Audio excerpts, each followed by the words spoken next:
Yahuah, Barak Yahuah, Barak Yahuah. Yahuah. Shabbat Shalom. Shabbat Shalom. Shabbat Shalom to all 12 tribes of Yasharal, wherever your feet are touching the soil of this flat plain earth, this flat plain Aratz, on this most Kadushum, this most set apart day, this Sabbath day, which is indeed an identifier between Yahuah, our Father in the Shamayim, the heavens above, and his covenant-keeping people, known as Yehudah in this season. This Sabbath Yom, this Sabbath day, what you in worldly terms might know as a Saturday. Shalom to the elder brother, Yehudah, Yahuah's covenant-keeping people. Shabbat Shalom to the younger brother, Ephraim, to the former stranger, the former foreigner, who now, via the redemptive dam, the redemptive blood of Yahushua HaMashiach, is now being made privy through that blood, which was poured on the 9th hour, privy to the same gift, the same inheritance of now being grafted back into the olive tree, back into the middle branch of the menorah, Ha-Natsah, who is Yahushua HaMashiach, and so by extension, Yasharal, and so being made privy to the same gift, the same inheritance that was given to Yasharal and to Yasharal alone. Shabbat Shalom to you. For those of you who may be new, you may be new. You may have just come across this video. It might be your first. It is written that if that Yahuah's sheep, they hear his voice, and another voice they will not follow. So we're glad, we're thankful, we praise Yahuah for having you come across this video. You may have just come across this channel, and you may be wondering who or what is eat spiritual bread. The answer to this question, which fair enough, we're not condemning you for wondering this, fair enough. The answer to this question can be found in us perhaps first telling you who and what we are not. So first and foremost, we are not some church, where in the Greek etymology of the word church, you will find the word, or better yet, you will find the name Kirki, sometimes pronounced Cirki. Who is Kirki? Who is Cirki? Where, yes, the word circus indeed came from. Kirki or Cirki, which is the Greek etymology of the word church, is the goddess, yes, the goddess of sorcery and wine, who is known specifically in Greek mythology for getting men drunk and for turning them into unclean things, or more specifically, unclean pigs.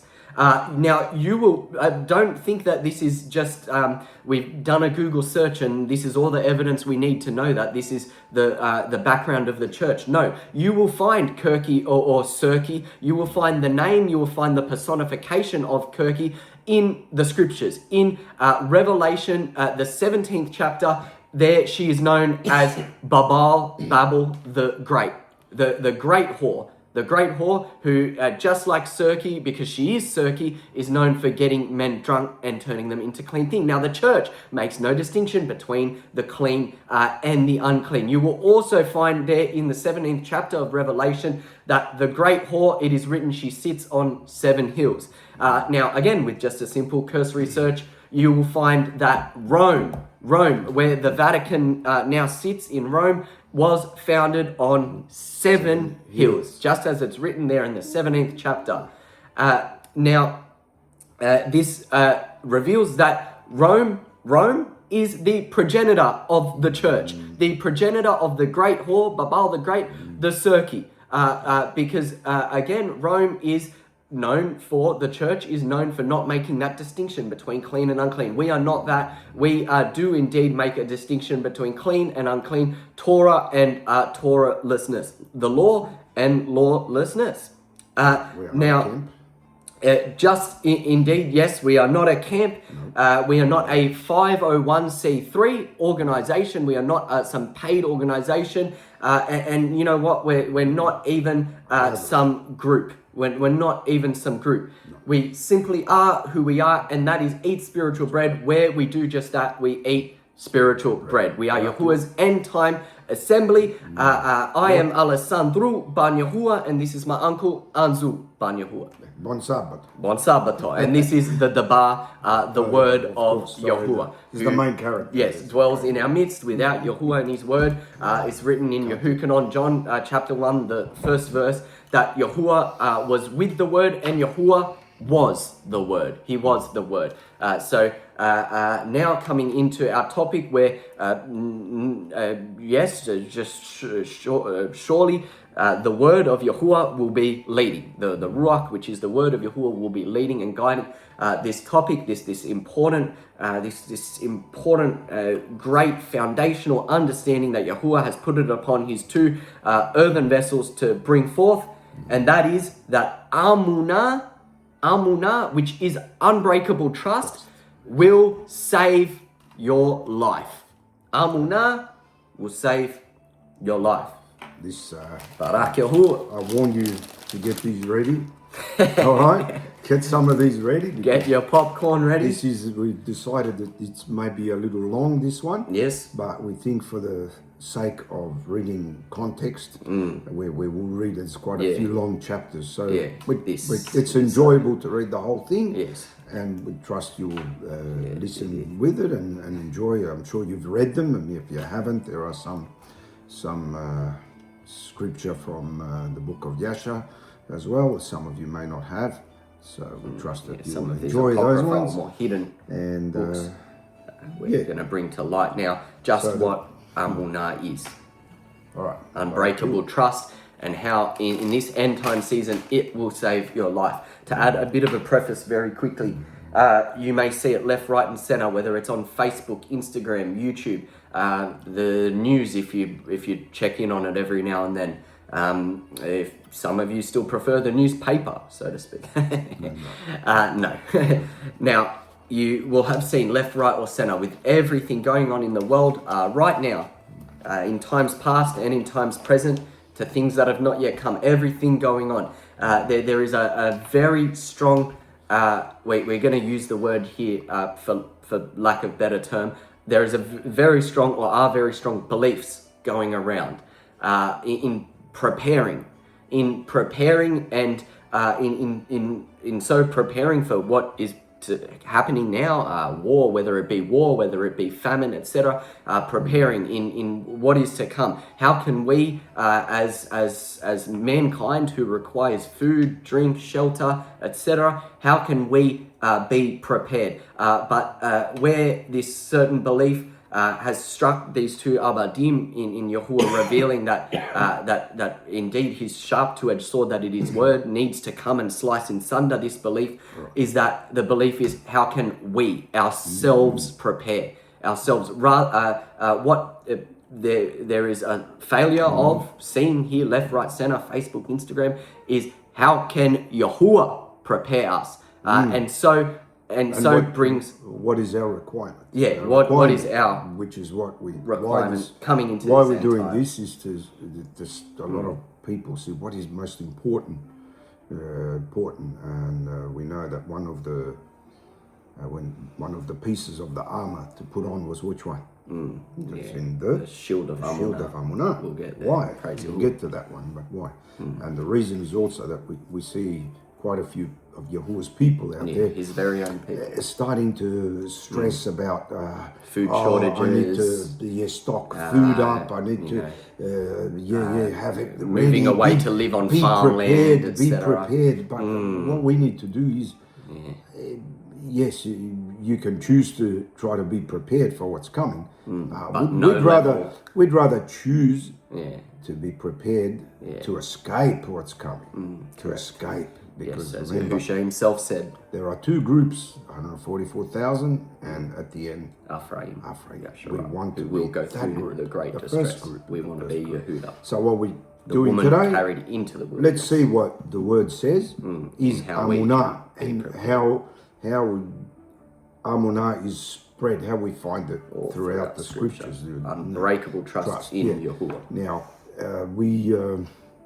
I know there's a word that we used to use, and we called it faith. We call it faith in Christianity, and that. So some call it belief or believe, But if you break the word believe, it's got be, a lie, and it's got Eve in it. So and even so, I don't use that. We find that the word trust, unbreakable trust, describes what Amunah is rather trust, and that's what faith the is. Hebrew word being Amunah, which is unbreakable trust, which we'll get to breaking down. So nevertheless, don't, again, as we always say, take our word for it. Let's see what the scripture has to say. How can we best be prepared, to put it into a high level summary, for Yahuah's kingdom, for Mount Zion, which we're striving for. We know the woman, the 144,000, is carried into the wilderness, where she has a place prepared, times and a half, 3.5 years of great tribulation. Yahuah's chosen people to be to have escaped and to be nourished, to be guarded, whether it's in the Shamayim somewhere here on earth. We don't specifically know. We can get clues. We got a whole nother video about that. Jacob's trouble, leaving or staying, it's called something like that. You can go and watch it. Suggest you do if you don't quite understand what it is we're talking about at the moment. Nevertheless, how can we best be prepared? The answer, Yahuah is revealing it to his end time people, is Amunah, is trusting in Yahuah to break open that rock and bring the water or the living bread out of that proverbial rock to feed us. Quick testimony. All right. Let's just quickly.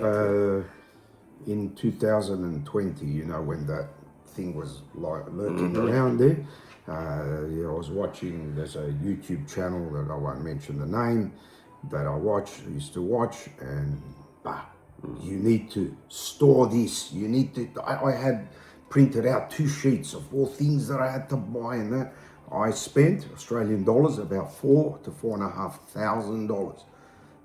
On products. I thought, I need to store them. I even got a storage place, put them in there. This is 6 years ago. They're still in the storage. Some of the stuff has probably gone off, like milks and things. I haven't even gone in there. You see the lesson there? I just want to show you the lesson. And this YouTube channel is still telling people to do that. Still doing that. No, it is wrong. Physically prepare rather than spiritually. I made that. It was an error, and Yahuah showed it to me. By what? By leaving that stuff in there. Waste. And it showed more than anything. I don't care about the monetary side, but it's not trusting in Yahuah. That I felt trusting himself or other man. Felt to repent on that. It's like, no, why am I not trusting in Yahuah? All right, so we'll get into that, and we'll see why we shouldn't do that, and why Yahuah tells us himself. Exactly, that's it. Right? We'll see many men nowadays, social media, telling us how we can physically prepare with foods, etc. But what is Yahuah? How is Yahuah telling us to prepare? It's sure not by going to Costco or wherever you want to go to buy all this food off the racks and so not have any money for next week's rent, but have all this food stored up somewhere. No, that is not what Yahuah is saying in this end time season. All right, or have a go-to bag ready. Where are you going to go to? Where? I don't know. I don't think. That's all right. Let's see what the scripture says. Tahalim, the book of Psalms, the Psalms written by sovereign Dawood, who indeed was a representation, a reflection of Yahushua Mashiach. Tahalim, Psalms, Psalm 2 in its entirety. Right. Let's begin. Yahuah. Amunah will save your life. All right. Why do the nations rage and the people imagine a vain thing? Yes. The Malakim of the earth set themselves, and the rulers take counsel together. The sovereigns set themselves and take counsel all together. The governors, the high up elites. Against Yahuah. Against Yahuah. And against his Mashiach. All right. Saying, let us break their bands asunder and cast away their cords from us. He that sits in the Shamayim shall laugh. Yahuah shall have them in derision. Then shall he speak to them in his anger. Even at the doors, people. And trouble them in his heavy displeasure. Yes. Notice the words. So it's written. The words, yes. This is Yahuah now. Yet have I set my malak upon my Kadush mountain Sion. Yep, Yahushua HaMashiach to be found with the 144,000 on Mount Zion. The 144,000 having escaped what is soon to come upon the earth, including famine. Not going through famine, but having escaped. I will declare the decree. Yahuah has said to me, you are my beloved. Yes. This yom have I brought you forth. Listen, this yom have I brought you forth. Have I taken care of you? That's right. Ask of me, and I shall give you the nations for your inheritance, Yes. and the farthest parts of the earth for your possession. This is talking about Yahusha, but it also is Yasharah, his people. Correct. Right? You shall break them with a rod of iron. A rod of iron. You shall dash them in pieces like a potter's vessel. Be wise now, therefore, O Malakim. Yes, be prudent. Be instructed, Shoftim of the earth, judges of the earth. Serve Yahuah with fear. Yes. And Gilah, and rejoice with trembling. All right, serve Yahuah with fear, joy, rejoice with trembling. What does this mean? We're going to find out. All right, then we got this. Listen. Kiss the son. Yeah. Not that son. No. Flash, Yahusha. Lest he be angry and you perish from the halakah. Yeah, proverbially, kiss him. When his anger is lit, even slightly. Yeah. All right. Now listen. This is the punchline. All right. Baruch. Favoured. Are all they that put their trust in Yahuah. In him. Barak Yahuah. There you go. So what does it mean to fear Yahuah, to rejoice in trembling? It means to put all your trust in him. All your trust, not some. All. Did that say some? No. All. Put all your trust in him. Now, again, we're just prefacing here, but the whole point, the whole reason we have all this word is so we can do just that. Put our trust in Yahuah and not man. We can know Yahuah inside out as best as our puny little minds can comprehend, knowing Yahuah. And if you read the scriptures, you know that Yahuah will take care of you no matter what. That's correct. I think that's the theme throughout all of scripture, all the stories that we read, everything. It's all about Yahuah's people, that they trusted Yahuah. Yeah, exactly. And when they didn't, what happened? Exactly. Habakkuk, the Nabi, the prophet, the relayer of Yahuah's word, Nabi, prophet, Habakkuk chapter 2 verse 4. A long verse. No. See, the being who is puffed up is not upright. The being who is puffed up, saying, "Oh, I'm all prepared," is not upright. But the just shall live by his Amunah. But the just shall live by his Amunah. Now, in your scriptures, you might read this verse and see that it doesn't say Amunah, which is the Hebrew word for unbreakable trust, but instead it says faith.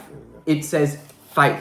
It says faith. Now, growing up, perhaps in Catholicism, Christianity, perhaps not having any set of beliefs in the past, you'll know this word faith as what we are speaking of, the word Amunah, which is trust. But this word faith, it actually has pagan roots and is the name of a pagan goddess. My uncle now will read some information that with a simple cursory search, you can find that this word faith is actually the name of a pagan deity and should not be uttered out of the tongues of Yahuah's chosen people.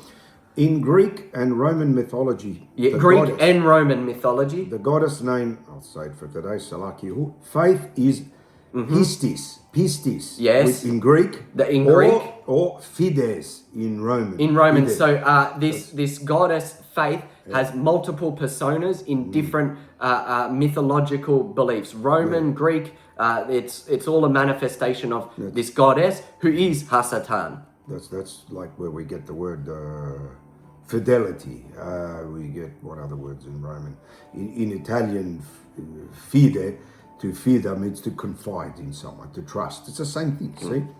All right, she is the personification of trust. There we go. Honesty, reliability, and it says good faith, right? Pistis was often associated with virtue deities like hope, and represented the binding nature of oaths and mutual trusts. You know I'm just going to add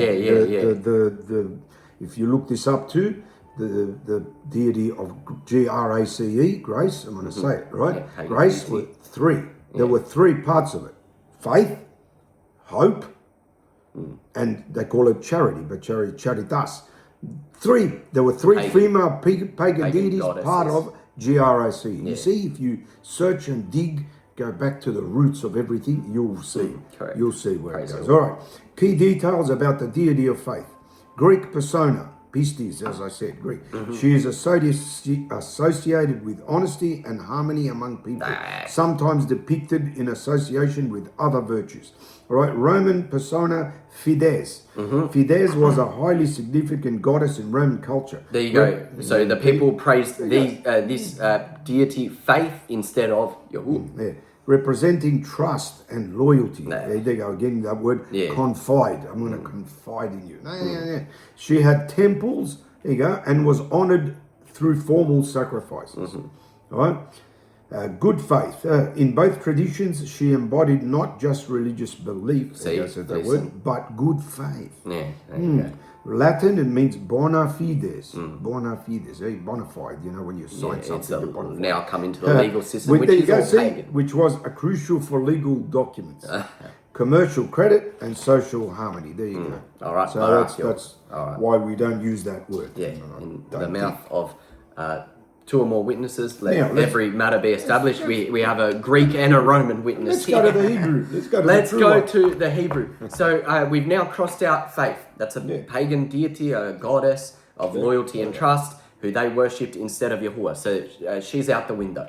Now we then go to the Hebrew, Amunah. Amunah, literally meaning unbreakable trust. If you look into the definition of Amunah, the circumstances throughout Scripture where it was used, which we're going to get into, you'll see that it means to trust.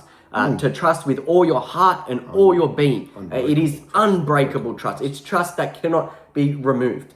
Right? Now, Hebrew. We know that in Hebrew, the most ancient language that to exist, the language that most likely was given to Adam in the garden, each letter in Hebrew, we have Paleo Hebrew, and then even more ancient, the first ever form of Hebrew was Picto Hebrew, where every letter was a picture describing something. Now, if we look at this word Amunah, Amunah is in Hebrew is comprised of the Picto Hebrew letters Aleph, Mam, Ua, Nun, and Hay. All right. Aleph is representative of the head, often representative of Yahuah, Yahusha himself, the head, the strength. Now, Mam or Mayim is representative of living waters, water or better, living waters. Ua is to add, to contribute, to join something. Nun is a seed. It is simply seed. It is seed, whether the seed of man or the seed of fruit, it is seed. And hay means to behold or to witness something. It means to behold. Hay means behold. So if we put them together, Amunah, we get the head, the Aleph, watering, adding water to the seed, and so behold. Amunah literally means that when we trust, when we have unbreakable trust in Yahuah, his living waters, Yahuah the head, comes and waters our seed, and behold, fruit comes from that wonderful watering. Behold, we become Yahuah's chosen people, looked after and protected by Yahuah. Amunah literally means that Yahuah, when you trust in Yahuah, he waters your seed. Amunah. It will surely save your life. Far greater than having a food storage, far greater than having knowledge, of bunkers, of survival skills, learning how to fight against zombies, if you will. Far greater than all of this is Amunah, is trust in Yahuah. No big mansion with fortified walls is going to save you from what is to come, but indeed, having Amunah, unbreakable trust in Yahuah, will. Now, let's go to the father of Amunah. Who do you think that is?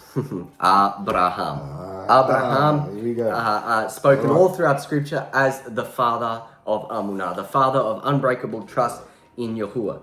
His trust so great, I don't believe we're going to read it today. I don't trust, rather, we try to use the word trust, that we're going to read it today. But even so much so that he was willing to offer his son as an offering, as a sacrifice for Yahuah. Well, he actually had 10 tests. Barak. You have to pass 10 tests. Amazing. Huh? You passed all of them. Now we could read the account of Abraham and his Amunah, which was counted to him for Zadakah, righteousness, in Genesis, Barashit, but we want to go into more detail. So for sake of Yahuah pressing these two servants of his to go into more detail, we're going to read from the book of Yashar, the book of Jasher, beginning at chapter 12, verses 1 through to 43. Barak Yahuah. Let's begin. And when the Malak heard the words of Abraham, he ordered him to be put into prison. And yes, Abraham, this Malak is a king, a sovereign at the time, an evil one. And Abraham, notice Abraham, this is before Abraham. This is Abraham was 10 yamim in prison. 10 days he was kept in prison by this evil sovereign. And at the end of those yamim, the Malak ordered that all the Malakim, the governors of different provinces and the sages should come before him. And they sat before him. And Abraham was still in the house of confinement. And the Malak said to the governors and sages, have you heard what Abraham, the son of Tarak, has done to his Abba? This has he done to him. And I ordered him to be brought before me. And this has he spoken. His heart did not misgive him. Neither did he stir in my presence. And behold, now he is confined in the prison. And therefore, decide what mishpah is due to this man who reviled the Malak. But the Malak is Nimrod, by the way. Right? No, who spoke and did all the things that you heard. And they all answered the Malak, saying, the man who reviles the Malak should be hanged upon a tree. Oh, interesting. There we go. But having done all the things that he said, and having despised our mighty ones, he must therefore be burned to death. Listen, to just add some more context here. For this is the Torah in this matter. They too kept that Torah, which was part of the Torah of Yahuah, right? Correct. To add some context here, why it was that Abraham was locked into prison very quickly is, if you don't know already, he burned his father's false mighty ones. Pagan images, pagan carvings made of wood, metal, all this stuff. Yahuah put it upon Abraham to burn them to the ground, to get rid of them in Tarak, which was Abraham's father's house. Out of Amunah did Abraham do this. This was now his punishment. That's right. All right, let's go. If it pleases the Malak to do this, let him order his servants to kindle a fire both night and day in your brick furnace, and then we will cast this man into it. And the Malak did so, and he commanded his servants that they should prepare a fire for 3 days and 3 nights. Interesting, 3 days, 3 nights in the Malak's furnace that is in Kasdim. And the Malak ordered them to take Abraham from prison and bring him out to be burnt. Burn Abraham alive. And all the Malak's servants, governors, masters, and Shoftim, judges, and all the inhabitants of the land, about 900,000 men. Wow, 900,000 That would have been a big stadium. Yeah, but anyway, stood opposite the furnace to see Abraham. They all wanted to see Abraham get burnt. And all the women and little ones crowded upon the roofs and towers to see what was doing with Abraham. And they all stood together at a distance, and there was not a man left that did not come on that Yom day to behold the scene. And when Abraham was come, the conjurers of the Malak of the king and the sages saw Abraham, and they cried out to the Malak, saying, our sovereign master, surely this is the man whom we know to have been the child at whose birth the great Kokav, which is the luminary, swallowed the 4 luminaries, which we declared to the Malak now 50 years since.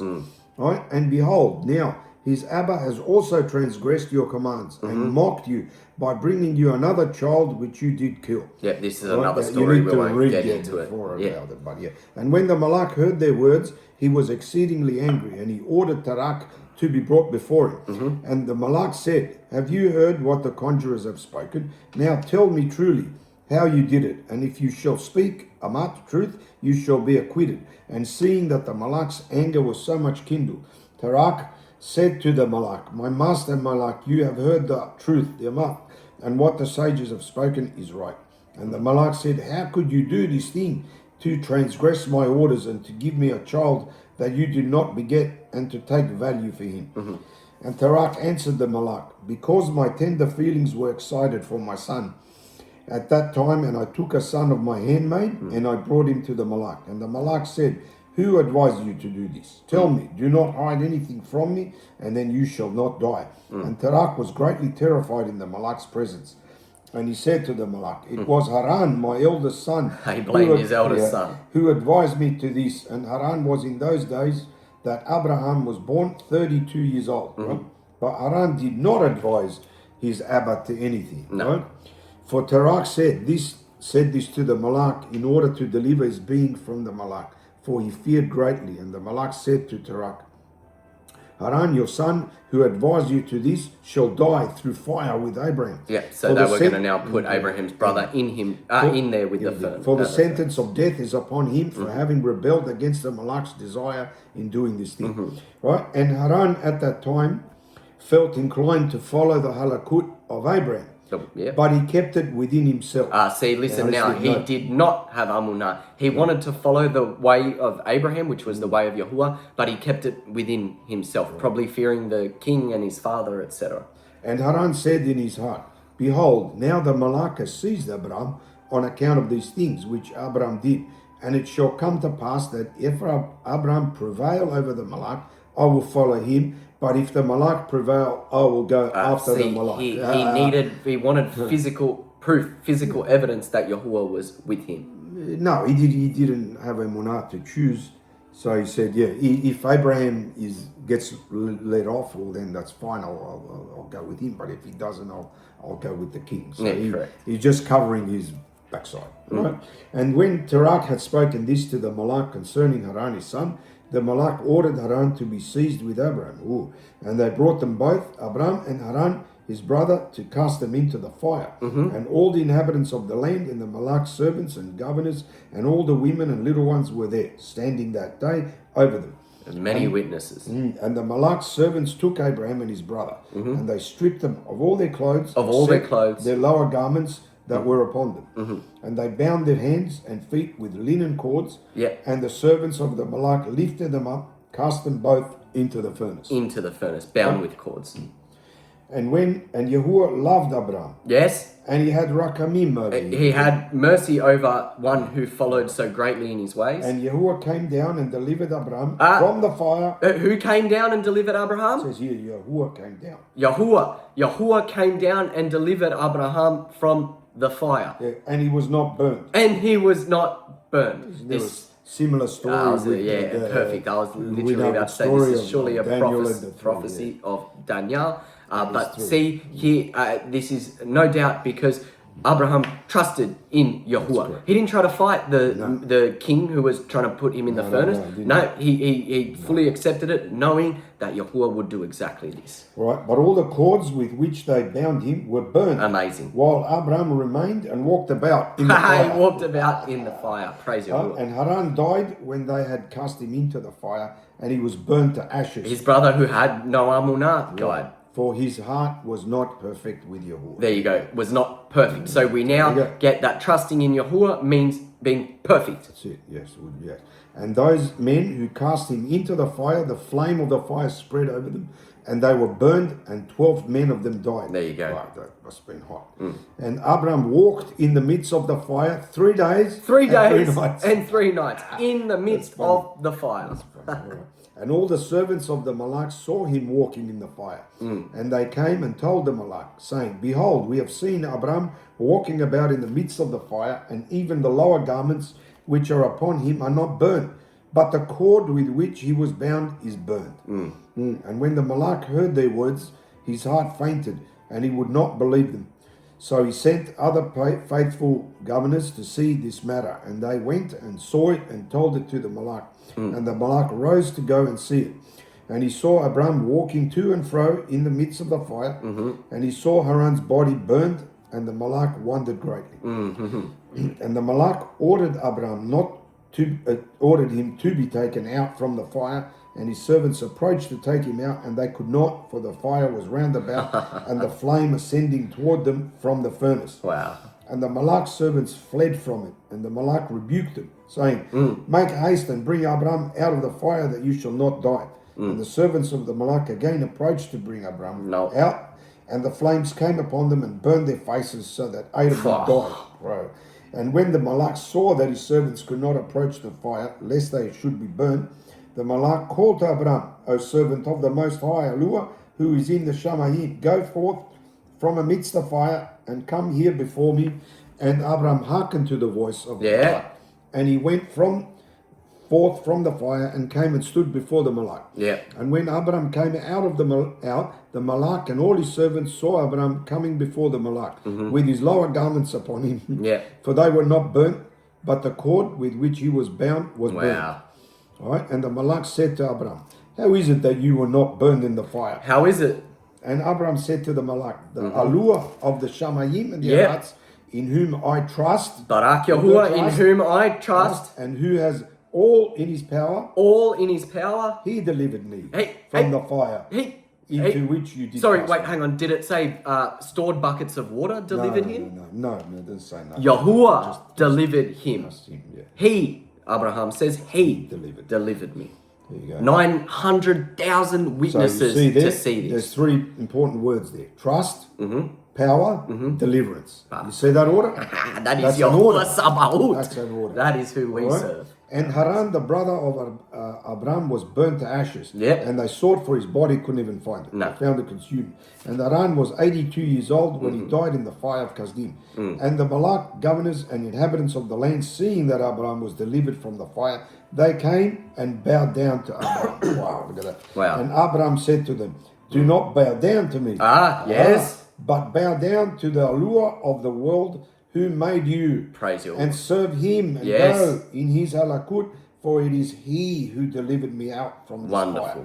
And true it is servant of Yahuah. He who created the beings and ruachs of all men, and formed man in his Ima's womb, and brought him forth into the world. And it is he who will deliver those who trust in him from all pain. It is he who will deliver those that what? Trust, have Amunah in him from all pain. I always just came to my mind. I always used to have this thing that I thought of, that when the martyrs died, right? I firmly believe that Yahuah would have taken away their pain. And we see that in Yeshayahu. When Yeshayahu was sawn in half, what happened? His ruach wasn't there. His being wasn't left there. But he was still with his eye open, and then it came back. So that's why I think Yahuah says he will deliver you from all pain. That means if you're burnt in the fire, but you don't for Yahuah's sake, don't denounce Yahuah and call on his name and don't budge, you know what? He'll take away your pain. If you're beheaded or you're burnt, whatever. That's see true. What he can do. That is true Amunah. That's what he can do. That's what he can do. True Amunah. So what happened in this act of Amunah? Yahuah poured his living waters upon Abraham, and so a wonderful seed that is a testimony came forth. Right. And this thing seemed very wonderful in the eyes of the Malak and governors, that Abarym was redeemed from the fire, and that Haran was burnt. And the Malak gave Abarym many gifts. Yahuah's amazing. He gave him his 2 head servants from the Malak's house. The name of one was Oni, and the name of the other was Eliezer. And all the Malakim governors and servants gave Abarym many gifts of silver and gold. This is the reward of true Amunah. Spiritual and physical reward here. And Pearl and the Malak and his governors sent him away, and he went in Shalom. And Abarym went forth from the Malak in Shalom, and many of the Malak's servants followed him, and about 300 men joined him. Wow. True Amunah. That's it. And Abarym returned on that yom and went to his Abba's house, he and the men that followed him. And Abarym served Yahuah, his Yahuah, all the Yamim, all his life. Amen? All the Yamim. And he walked in his halakut, in his ways, and followed his Torah. There you go. True Amunah comes with the works to back it up. Last one. And from that yom forward, they fought. Abarym inclined the hearts of the sons of men to serve Yahuah. Praise Yahuah. Fight for itself. Amazing. Yeah. Need more be said. We're now going to turn to Yashar.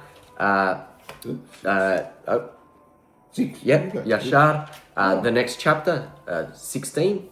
Is it 16? 13. 13. 13. Yashar, chapter 13. We were just at chapter 12, now chapter 13. And we're going to read verses 1 through to 8, a carry on of the result of Abraham's Amunah. So much so that he willingly walked straight into the fire, knowing Yahuah would keep him. And Tarak took his son Abram and his grandson Lot, the son of Haran, and Sarai, his daughter-in-law, the Isha, wife of his son Abram, and all the beings of his household, and went with them from Ur-Kasdim to go to the land of Canaan. The land of Canaan. And when they came as far as the land of Haran, they remained there, for it was exceedingly good tub land for the pasture, and of sufficient extent for those who accompanied them as well. And the people of the land of Haran saw that Abraham was tub and upright with Yahuah and men, and that Yahuah his allure was with him. Praise and Yahuah. Some of the people of the land of Haran came and joined Abraham. Yay. And he taught them the Torah of Yahuah and his halakut. And his ways. And these men remained with Abraham in his house, and they adhered to him. Praise Yahuah. And Abraham remained in the land 3 years, and at the expiration of 3 years, Yahuah appeared to Abraham again. Who had great Amunah, and what was the result of this Amunah? And he said to him, I am Yahuah, who brought you forth from Ur-Kasdim and delivered you from the hands of all your enemies. I am Yahuah who did these things. No man did these things, correct. but I, Yahuah, did these things. And now, therefore, if you will listen to my voice... If you will listen to whose voice? Does it say to YouTube Reels? No. Instagram Reels? No. Facebook blogs? No. If you will listen to my voice, says Yahuah, Yes, and keep my mitzvah... and keep my commandments, my chukim, my statutes, my Torah... my instruction, Torah, then will I cause your enemies to fall before you. Then will I cause your enemies. Cause them to even fall before you. And I will multiply your zarah, like the kokavim, luminaries, praise Yahuah. of the shamayim. Wow. And I will send my barakah upon all the works of your hands. Goosebumps. And you shall lack nothing. Wait a minute, you shall lack nothing. Do you hear that? Nothing. Not even food. There you go.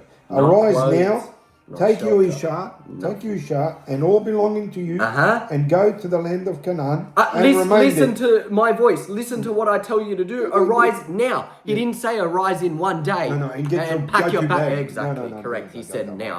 Just get up. And I will be there to you for an allure, and I will baruch you. Praise There you go. That's you. What do you say? Two conditions. The two conditions. Exactly. I'll do this. If you do this. Barak Yahuah. Wonderful. That is what true Amunah is. The whole story. It's trusting in hearing Yahuah's voice and having the works to back. That's our covenant. You do this, I will do, and I will do that. But if you don't do this, that's not a different story. All right. And Abraham rose, took his Isha, and all belonging to him, and he went to the land of Canaan. He rose and he went. The land, and as Yahuah had told him. As Yahuah had told Notice, him. he didn't say, where am I going? No. Give me GPS coordinates. What do I do? How do I live? Where do I work? Exactly. Where do I work? He just got up. Listen. Now, that's Amunah. That's true. That's Amunah. Praise right? That's our measuring stick. I correct. Always refer to that and think, wow, who would pack up their whole family, do everything, and just go somewhere where you don't even know where you're going? That's amazing. That's Amunah. That's true. Amunah. All right. And Abraham that's was 50. Amunah that will save your That's life. correct. And Abraham was 50 years old when he went from Haran.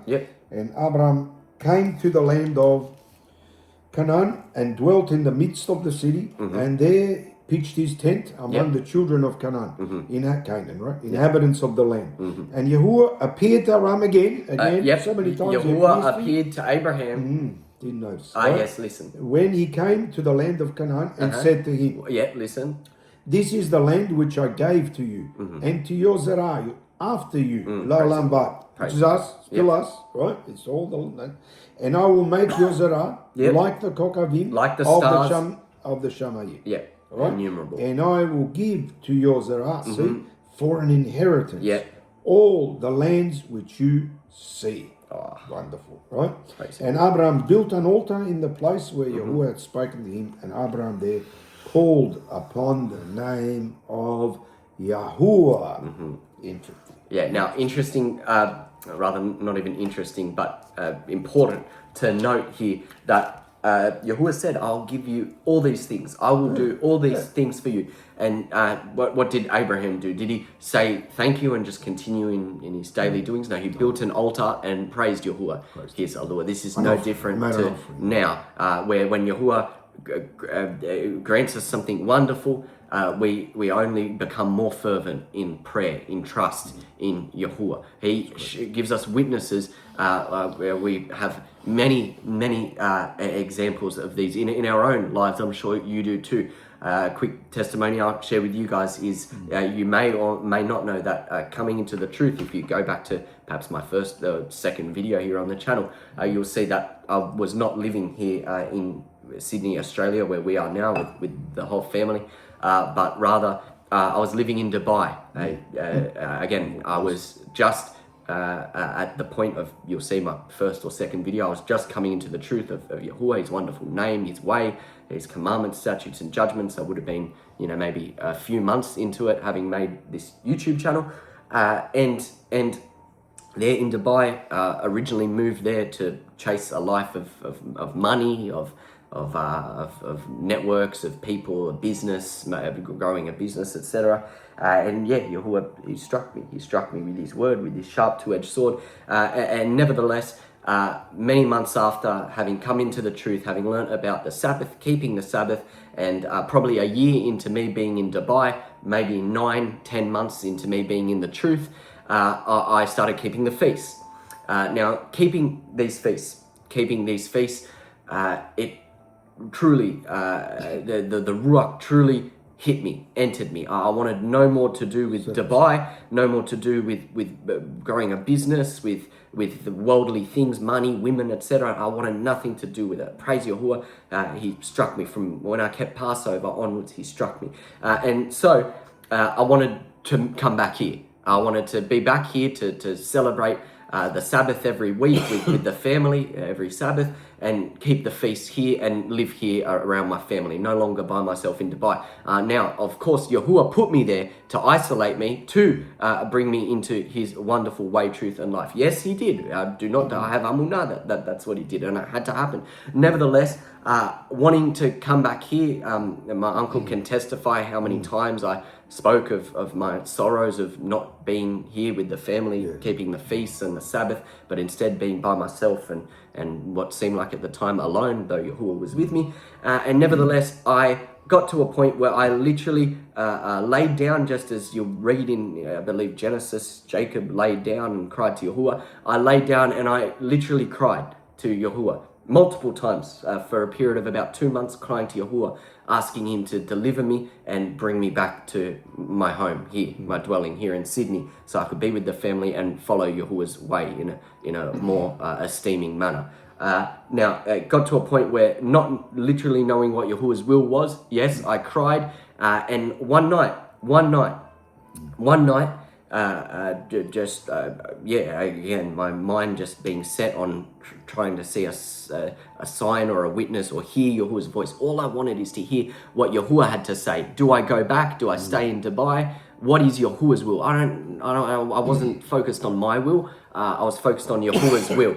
And so Yahuah, just as he delivered Abraham in the fire, this no different. I saw, I don't know how, I had never seen this before in my life. I saw a light in my apartment. It was a shadow of a light, rather a shadow of a lamp that I had switched on, and it was in a random place. I'd never seen this before. A shadow which was the shape of a compass arrow. It was a compass arrow. Now, when I saw this, I thought, yes, it's interesting. Look, that's an arrow. Maybe that's saying something. But only hours after I saw this, I realized what that compass arrow, that light, which I had never seen before, was pointing to. It was pointing to my suitcase. It was pointing to my suitcase. I then straight away got on my knees, praised Yahuah. It was midnight when this happened, late at night.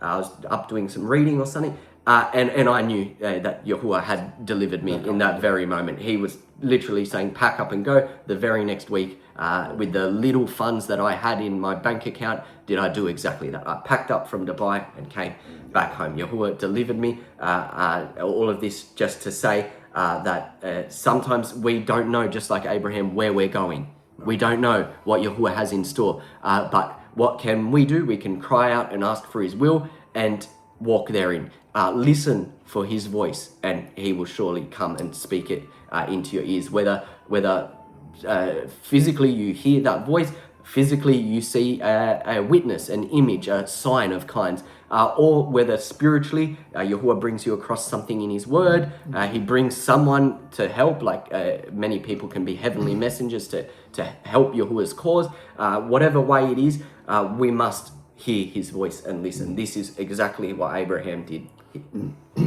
While we're on testimony, Praise Yahuah. I'll just add another one.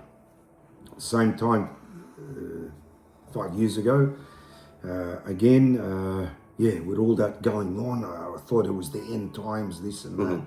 And me and my daughter always wanted to live, go out in the bush, go out of the city where we live, and we thought, now we need to be on a farm, we need to grow our own vegetables, do this, do that, and then so we had this idea of buying some tiny homes, because I had just sold, my dad passed away, and we just sold the home. I had some funds, but not enough to buy a property, but we wanted to do that. We'll do that, we put it to Yahuah, but no, and then anyway, cut a long story short, we ended up finding some, and we got them built and everything like that, and it was a long process, but we got too tiny. But you know what, we never found anywhere.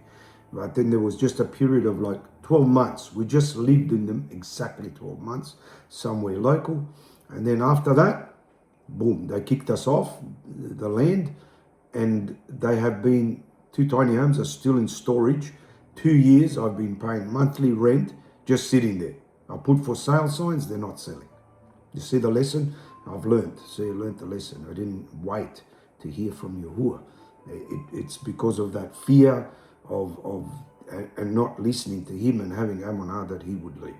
So we get chastised if we don't do it. There's just like Abraham. See how he said to Abraham, if you do this, I will do this.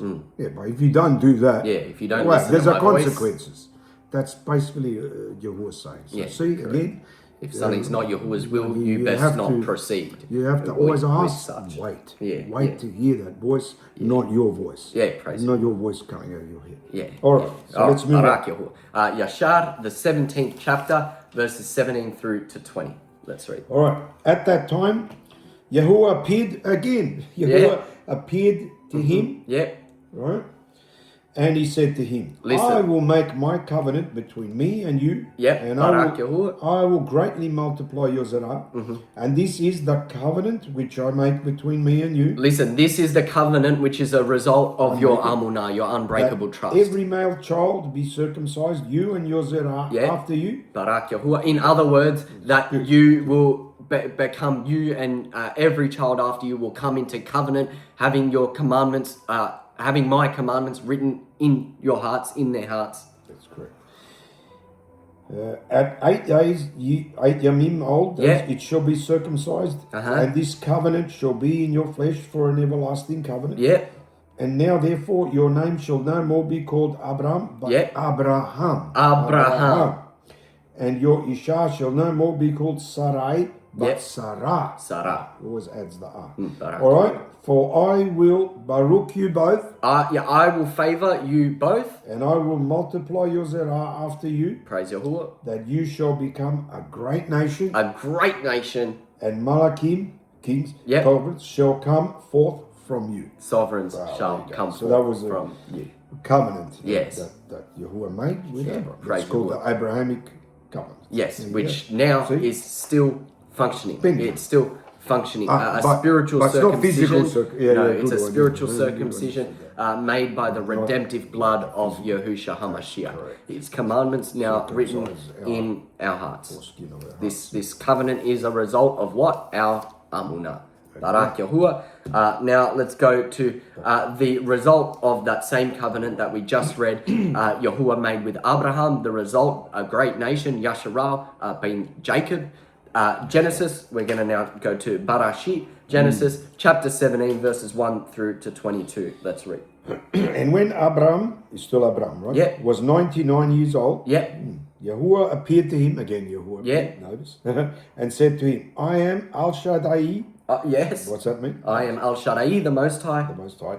Have your halakha ways before me. Have your ways before me. And be perfect. And be perfect. Yes. And be perfect. And I will make my barit, which is covenant, between me and you. Yep. And will multiply you exceedingly. Beautiful. And Abraham fell on his face. Yep. And Yahuah talked with him, saying, As for me, see, my barit is with you, and you shall be the Abba of many nations. Barak Yahuah. Father, many nations. Neither shall your name anymore be called Abraham. Yep, we just read it. But your name shall be Abraham. Yep, Barak For Yahuah. the Abba of many nations I have made you. Praise Yahuah. There you go. And I will make you exceedingly fruitful. Yep. And I will make nations from you. And Malachim shall come from you. Yep. There you go. And I will establish, emphasis on I. Yep. Right? I will. Yep. My barit between my word and you, which is Yahusha, Yep. and your zerah after you in their generations as an everlasting barit covenant, to be an alua to you and to your zerah after you. Barak Yahuah. And I will give to you Listen. and to your zerah Listen. after you. See, the land in which you are a stranger, all the land of Canaan for an everlasting possession, and I will be their alua. Yep. So what is this a reflection of now or soon to come? Mount Zion. Mount Zion. And Yahuah said to Abraham, You shall keep my barit, therefore you and your zerah after you in their generations. Yep. This is my barit covenant that you shall keep between me and you, your zerah after you. Every male child among you shall enter Brit Milah, shall enter circumcision or covenant. And you shall perform Brit Milah of the flesh. Physical to point to the spiritual that was going to happen of your foreskin, foreskin, and it shall be, notice this, Listen. a token of the covenant between you and me. Of the covenant So between you and me. a Of that covenant. An entry token. That's correct. That needed. Just like I was reading the other day, sorry, about the rainbow. That Yahuah made it was a token, of that covenant to remind Yahuah that he not to flood the earth. So it's just a token. Right. And is that it? Yeah, 1 to 22. 22, sorry. And he that is 8 yamim old days shall become Brit Milah among you. Right? So every male child in your generations. He that is born in the bayit or brought with the funds of any stranger, which is not of your seed. He that is born in your bayit house and he that is brought with your funds must enter circumcision, and my barit covenant shall be in your flesh for an everlasting covenant. And the uncircumcised male child, whose flesh of his foreskin is not circumcised, that being shall be cut off from his people. He has broken my covenant. So in other words, one who lacks Amunah, one who does not trust in Yahuah as their alua, will not be a result of the covenant that Abraham, that Yahuah made with Abraham, will not be a result of Abraham's Amunah. That's correct. And Yahuah said to Abraham, As for Sarai, your Isha, you shall not call her name Sarai, but Sarah shall be her name. Praise Yahuah. And I will baruch her and give you a son also by her. And I will baruch her, and she shall be an imah of nations. Nations. With 2 nations. Correct. Malachim of peoples shall be from her, kings. Then Abraham fell upon his face and laughed, and said in his love, Shall a child be born to him that is 100 years old? And shall Sarah that is 99 years old bear? And Abraham said to Yahuah, Oh, that Ishmael might live before you. And Yahuah said, Sarah your Isha shall bear you a son indeed. And you shall call his name Yitzhak. Yitzhak. And I will establish my barit covenant with him for an everlasting covenant. Through his son who was to be Jacob. And with his zerah after him. And as for Ishmael, I have heard you. See, I have baruch him, and I will make him fruitful, and will multiply him exceedingly. 12 governors shall he bring forth, and I will make him a great nation. Yes, but listen. But there was a but. My covenant will I establish with Yitzhak. will I establish with Isaac, and so Jacob, and so all 12 tribes of Yasharah. Whom Sarah shall bear to you at this set time in the next year. And he stopped talking with him, and Yahuah went up from Abraham. Barak Yahuah. Beautiful. Barak Yahuah. So, listen. Even when Abraham, being 100 years old, being 100 years old, even when he, out of the flesh that we all still have attached to us, gave up a little chuckle, a little laugh, saying, hey, I'm 100 years old. I don't know what you're saying, that you're going to bear me a son at 100 years old. Even then, Abraham, still being of course, excellent, pure, perfect Amunah, Yahuah said to Abraham, essentially what he said is, I've chosen you by your Amunah, as a result of your Amunah, I have chosen you to make my covenant with. Your age is out of the picture. I told you that Sarah's going to bear a child. Now listen here. That child that Sarah bears, indeed, will I establish my Brit forever with you. This is now us. This is now all 12 tribes of Yasharah. This is the result of true Amunah. I think the point in that chapter was that notice that Yahuah says, I will. I will do this. I correct. will. Exactly. I shall. I will. I shall. Yeah. So what? See? He's trying to say he does it. He does it. Yeah. Regardless of age. Anything. Regardless. We know the saying. With Yahuah, what? All is possible. All things are possible. Praise Yahuah. All things are yes. possible. So, and no matter how much food you have stored up, Yahuah says, I will do these things. Precept upon precept, line upon line, here a little, there a little. Amunah, unbreakable trust will save your life. Exodus, we'll go to Musha. Now go to Musha. Abraham, the father of Amunah. Let's go to Musha. Now let's go to Musha. Exodus chapter 3 in its entirety. Let's read. Let's go. Now Musha kept the flock of Jethro, his Abba-in-law, the priest of Midian. And he led the flock to the backside of the desert and came to the hard mountain of Yahuah, even to Horeb. Now Horeb. And the Malach Yahuah, the messenger Yahuah, appeared to him again. Appeared. It was appears in a flame of fire out of the midst of a bush. We know this. And he looked and see the bush burned with fire, and the bush was not consumed. And Moshe said, I will now turn aside and see this great sight, why the bush is not burnt.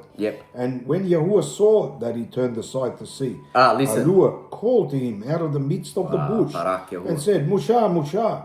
And he said, Here I am. I'm not running away from this burning bush. I'm not scared. Let me see this great wonder that surely our mighty Yahuah is doing. He heard his voice. Here I am. And he said, Draw not near here. Listen. Put off your sandals from your feet. For the place on which you stand is Kadosh ground. Praise you. Moreover, he said, I am the Yahuah of your Abba. Yes. The Yahuah of Abraham. The Yahuah of Abraham. The Yahuah of Yitzhak. And the Yahuah of Yaakov. The Yahuah of Yaakov. There's Yahuah's identifier. Yeah, correct. But to identify him from all the other mighty ones. His covenant. False mighty ones, of course. And Musha hid his face, for he was afraid to look upon Yahuah. And Yahuah said, I have surely seen the affliction of my people, which are in Mitzrayim, and have heard their cry because of their taskmasters. For I know their sorrows. And I have come down again, to deliver them out of the hand of the Mitzrayim. So did Moses deliver them, or did Yahuah? No, Yahuah says, I've come down. And to bring them up out of that land to a lovely and large land, to a land flowing with milk and honey. To the place of the Canaanites, and the Hittites, and the Amorites, and the Perizzites, and the Hivites, and the Jebusites. There you go. Now therefore see, the cry of the children of Yasharah has come to me, and I have also seen the oppression with which the Mitzrayim oppressed them. Come now therefore, and I will send you to Pharaoh, that you may bring forth my people, the children of Yasharah, out of Mitzrayim. And Moshe said to Yahuah, Who am I that I should go to Pharaoh and that I should bring forth the children of Yahuah out of Mitzrayim as a flesh speaking? Who am I? Yeah, obviously, we'd all say that. Who am I, right? And he said, certainly, I will be with you. Listen. And this shall be a sign to you that I have sent you. When you have brought forth the people out of Mitzrayim, you shall serve Yahuah upon this mountain. And Moshe said to Yahuah, see, when I come to the children of Yasharel and shall say to them, the Yahuah of your fathers has sent me to you, and they shall say to me, what is his name? What shall I say to them? Listen, Moshe, now operating in Amunah, being given a wonderful task, a great commission by Yahuah, is now saying, all right, I'm going to go do it. What do I do? What do I say? And the word of Yahuah said to him, Ayah, Asha, Ayah. Ayah, Asha, Ayah. I am that I am. Okay. And he said, but that's not his name. No. That's like just a description. No, yeah. Right? Asha also actually meaning, if you look in the deep Hebrew, to create. So he actually said, I am the creator, I am. Yeah, I am, yes. This shall you say to the children of Yasharel, Ayah has sent me to you. Right? And Yahuah said moreover to Moshe, this shall you say to the children of Yasharel. Look at now. Right? Yahuah, Yahuah of your abut. So there he gives there he gives his name. Yahuah, the mighty one of your fathers. The Yahuah of Abraham again. The Yahuah of Yitzhak. And the Yahuah of Jacob. Indeed. Has sent me to you. Barak. This is my name, La'olam Ba'ad. Forever and ever. And this is my memorial to all generations.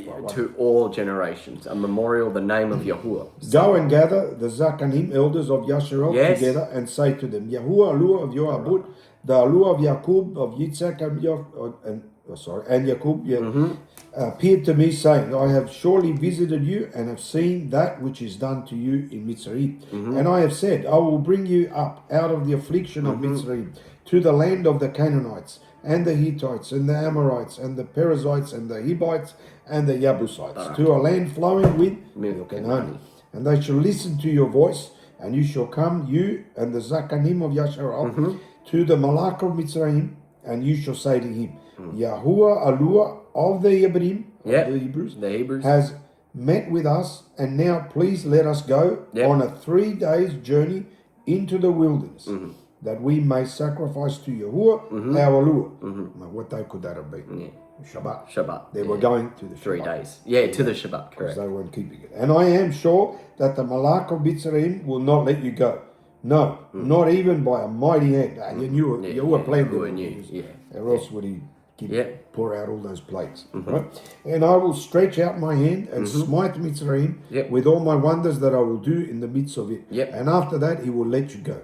And I will give this people favour in the sight of the Mitzrayim. And it shall come to pass that when you go, you shall not go empty. Look, here we go. Just like Abraham, remember? Correct. When he came out of the fire. He did not go empty. Same, when the children come out, when you listen, obey to Yahuah, come out, he not only delivers you, you will not go empty. He even adds, things to you, see? Right, but every woman shall take from her neighbour and from her that sojourns in her bayit, see? Jewels of silver and jewels of gold and garments, and you shall put them upon your sons and upon your daughters, and you shall plunder the Mitzri. From nothing, but there you go. Praise Yahuah. See that? Chapter 4, let's continue reading. Yahuah is saying, listen to the commands I give you to go to the Mitzrayim, and give this statement now that Yahuah has come to redeem his people. Yahuah has told this to Moshe, and so how did Moshe reply? And Moshe answered and said, But see, they will not believe me, nor listen to my voice, for they will say, Yahuah has not appeared to you. And Yahuah said to him, what is that in your hand? And he said, a rod. And he said, cast it on the ground. And he cast it on the ground, and it became a serpent. There we go. And Moshe fled from before it. And Yahuah said to Moshe, put forth your hand and take it by the tail. And he put forth his hand. He operated in Amunah. Caught it, and it became a rod in his hand. Barak Yahuah. See? So that they may trust that Yahuah, Yahuah, of the forefathers, the Yahuah of Abraham, the Yahuah of Yitzhak, and the Yahuah of Jacob has appeared to you. So that they may trust. He gave a sign. Moshe operated in Amunah, so Yahuah confirmed, further testing his Amunah, really. And Yahuah said that furthermore to him, put now your hand into your bosom. And he put his hand into his bosom. And when he took it out, see, his hand was leprous as snow. And he said, put your hand back into your bosom again. And he put his hand back into his bosom again and plucked it out of his bosom. And see, it had turned again as his other flesh. So in other words, just showing you. Exactly, correct. What I can do. I'm showing you right now that you should have no problem with going and standing before Pharaoh. I will do what I need to do through you as a servant. Here we go. And it shall come to pass, if they will not believe you, I'll say, if they won't trust you, neither listen to the voice of the first sign, or they will believe trust the voice of the latter sign, the two ones, right? And it shall come to pass, if they will not trust also these two signs, neither listen to your voice, that you shall take from the mayim of the river, the waters of the river, and pour it upon the dry land. And the waters which you take out of the river shall become blood upon the dry land. Praise right? And Moshe said to Yahuah, Yahuah, I am not eloquent. It means I'm not good at speaking. I neither before nor since you have spoken to your Abad servant, but I am slow of speech and of a slow tongue. Yes, I'm slow. I'm not strong. I don't have much education, you might say. And Yahuah said to him, who has made man's mouth? Who has made man's mouth? Or who makes the dumb or dead or the seeing or the blind? Correct. Is it? Have not I Yahuah? Have not I Yahuah? Now therefore go. Therefore and I will be go with your mouth and teach you what you shall say. And I will be with your mouth, and I will teach you what you shall say. And he said, O Yahuah, I beg you, by the hand of someone else, please send deliverance. He was still afraid. Still and the anger of Yahuah burned against Moshe. Listen. And he said, is not Aaron the Levi your brother? I know that he can speak well. And also, see, he comes forth to meet you, and when he sees you, he will have simcha in his heart. Praise God. Yahuah even delivered him. See? Correct. And you shall speak to him and put words in his mouth, and I will be with your mouth and with his mouth, and will teach you what you shall do. And he shall be your spokesman to the people, and he shall be to you like a mouth, and you shall be to him in Yahuah's place. In other words, don't worry, I've got you covered. That's correct. And you shall take this rod in your hand, with which you shall do the signs. The signs. And Moshe went and returned to Jethro, his Abba-in-law, father-in-law, and said to him, let me go, please, and return to my brothers who are in Mitzrayim, and see whether they still are alive. And Jethro said to Moshe, go in shalom. And Yahuah said to Moshe in Midian, go, return into Mitzrayim, for all the men are dead who sought your Cain. Right? And Moshe took his Isha and his sons and put them upon a donkey, and he returned to the land of Mitzrayim. Just as Abraham did, so Moshe did operate in Amunah. Correct. And Moshe took the rod of Yahuah in his hand. And Yahuah said to Moshe, when you go to return to Mitzrayim, see that you do all these wonders before Pharaoh, which I have put in your hand, but I will harden his heart, that he shall not let the people go. Interesting. And you shall say to Pharaoh, this said Yahuah, Yasharal is my son. Yasharal is my son. Bakor. My even firstborn. my Bakor. My son, even my firstborn, who I made covenant with as a result of Abraham's Amunah. And I say to you, let my son go, that he may serve me. And if you refuse to let him go, see, I will slay your son, even your Bakor. Oh yeah. There you go. You take my firstborn, I will surely take yours. It's like a ransom. Correct. A ransom. Right? And it came to pass in the dark way at the lodging place that Yahuah met Moshe and sought to kill him. It's interesting. Then Zipporah, which is Moshe's wife, took a sharp stone and cut off the foreskin of her son and cast it at his feet and said, surely a bloody husband are you to me? So Yahuah let Moshe go. Yep. Then she said, a bloody husband you are because of the circumcision. Right? And Yahuah said to Aaron, go into the wilderness to meet Moshe. Yep. There you go. And he went and met him on the Mount of Yahuah and kissed him. And Moshe told Aaron all the words of Yahuah who had sent him and all the signs which he had Amunah. And Moshe and Aaron went and gathered together all the Zakanim elders of the children of Yashua. And Aaron spoke all the words that Yahuah had spoken to Moshe and did the signs in the sight of the people. Amunah. Yeah. And the people believed. Yep. And sorry, what was the result of Moses and Aaron's Amunah? The people believed. The people trusted. Barak Yahuah. And when they heard that Yahuah had visited the children of Yashua and that he had looked upon their affliction, then they bowed their heads and worshipped. Wow, that's wonderful. True Amunah will save your life, just as it saved all of Yasharah from Mitzrayim. True Amunah, it will save your life. Now, we all know the story of this continuation of Exodus of Shamut, where the 7 plagues then go to happen. Of course, Amunah again, it saves the day. Yahuah delivers his people from out of Mitzrayim, from 400 years of bondage, of slavery.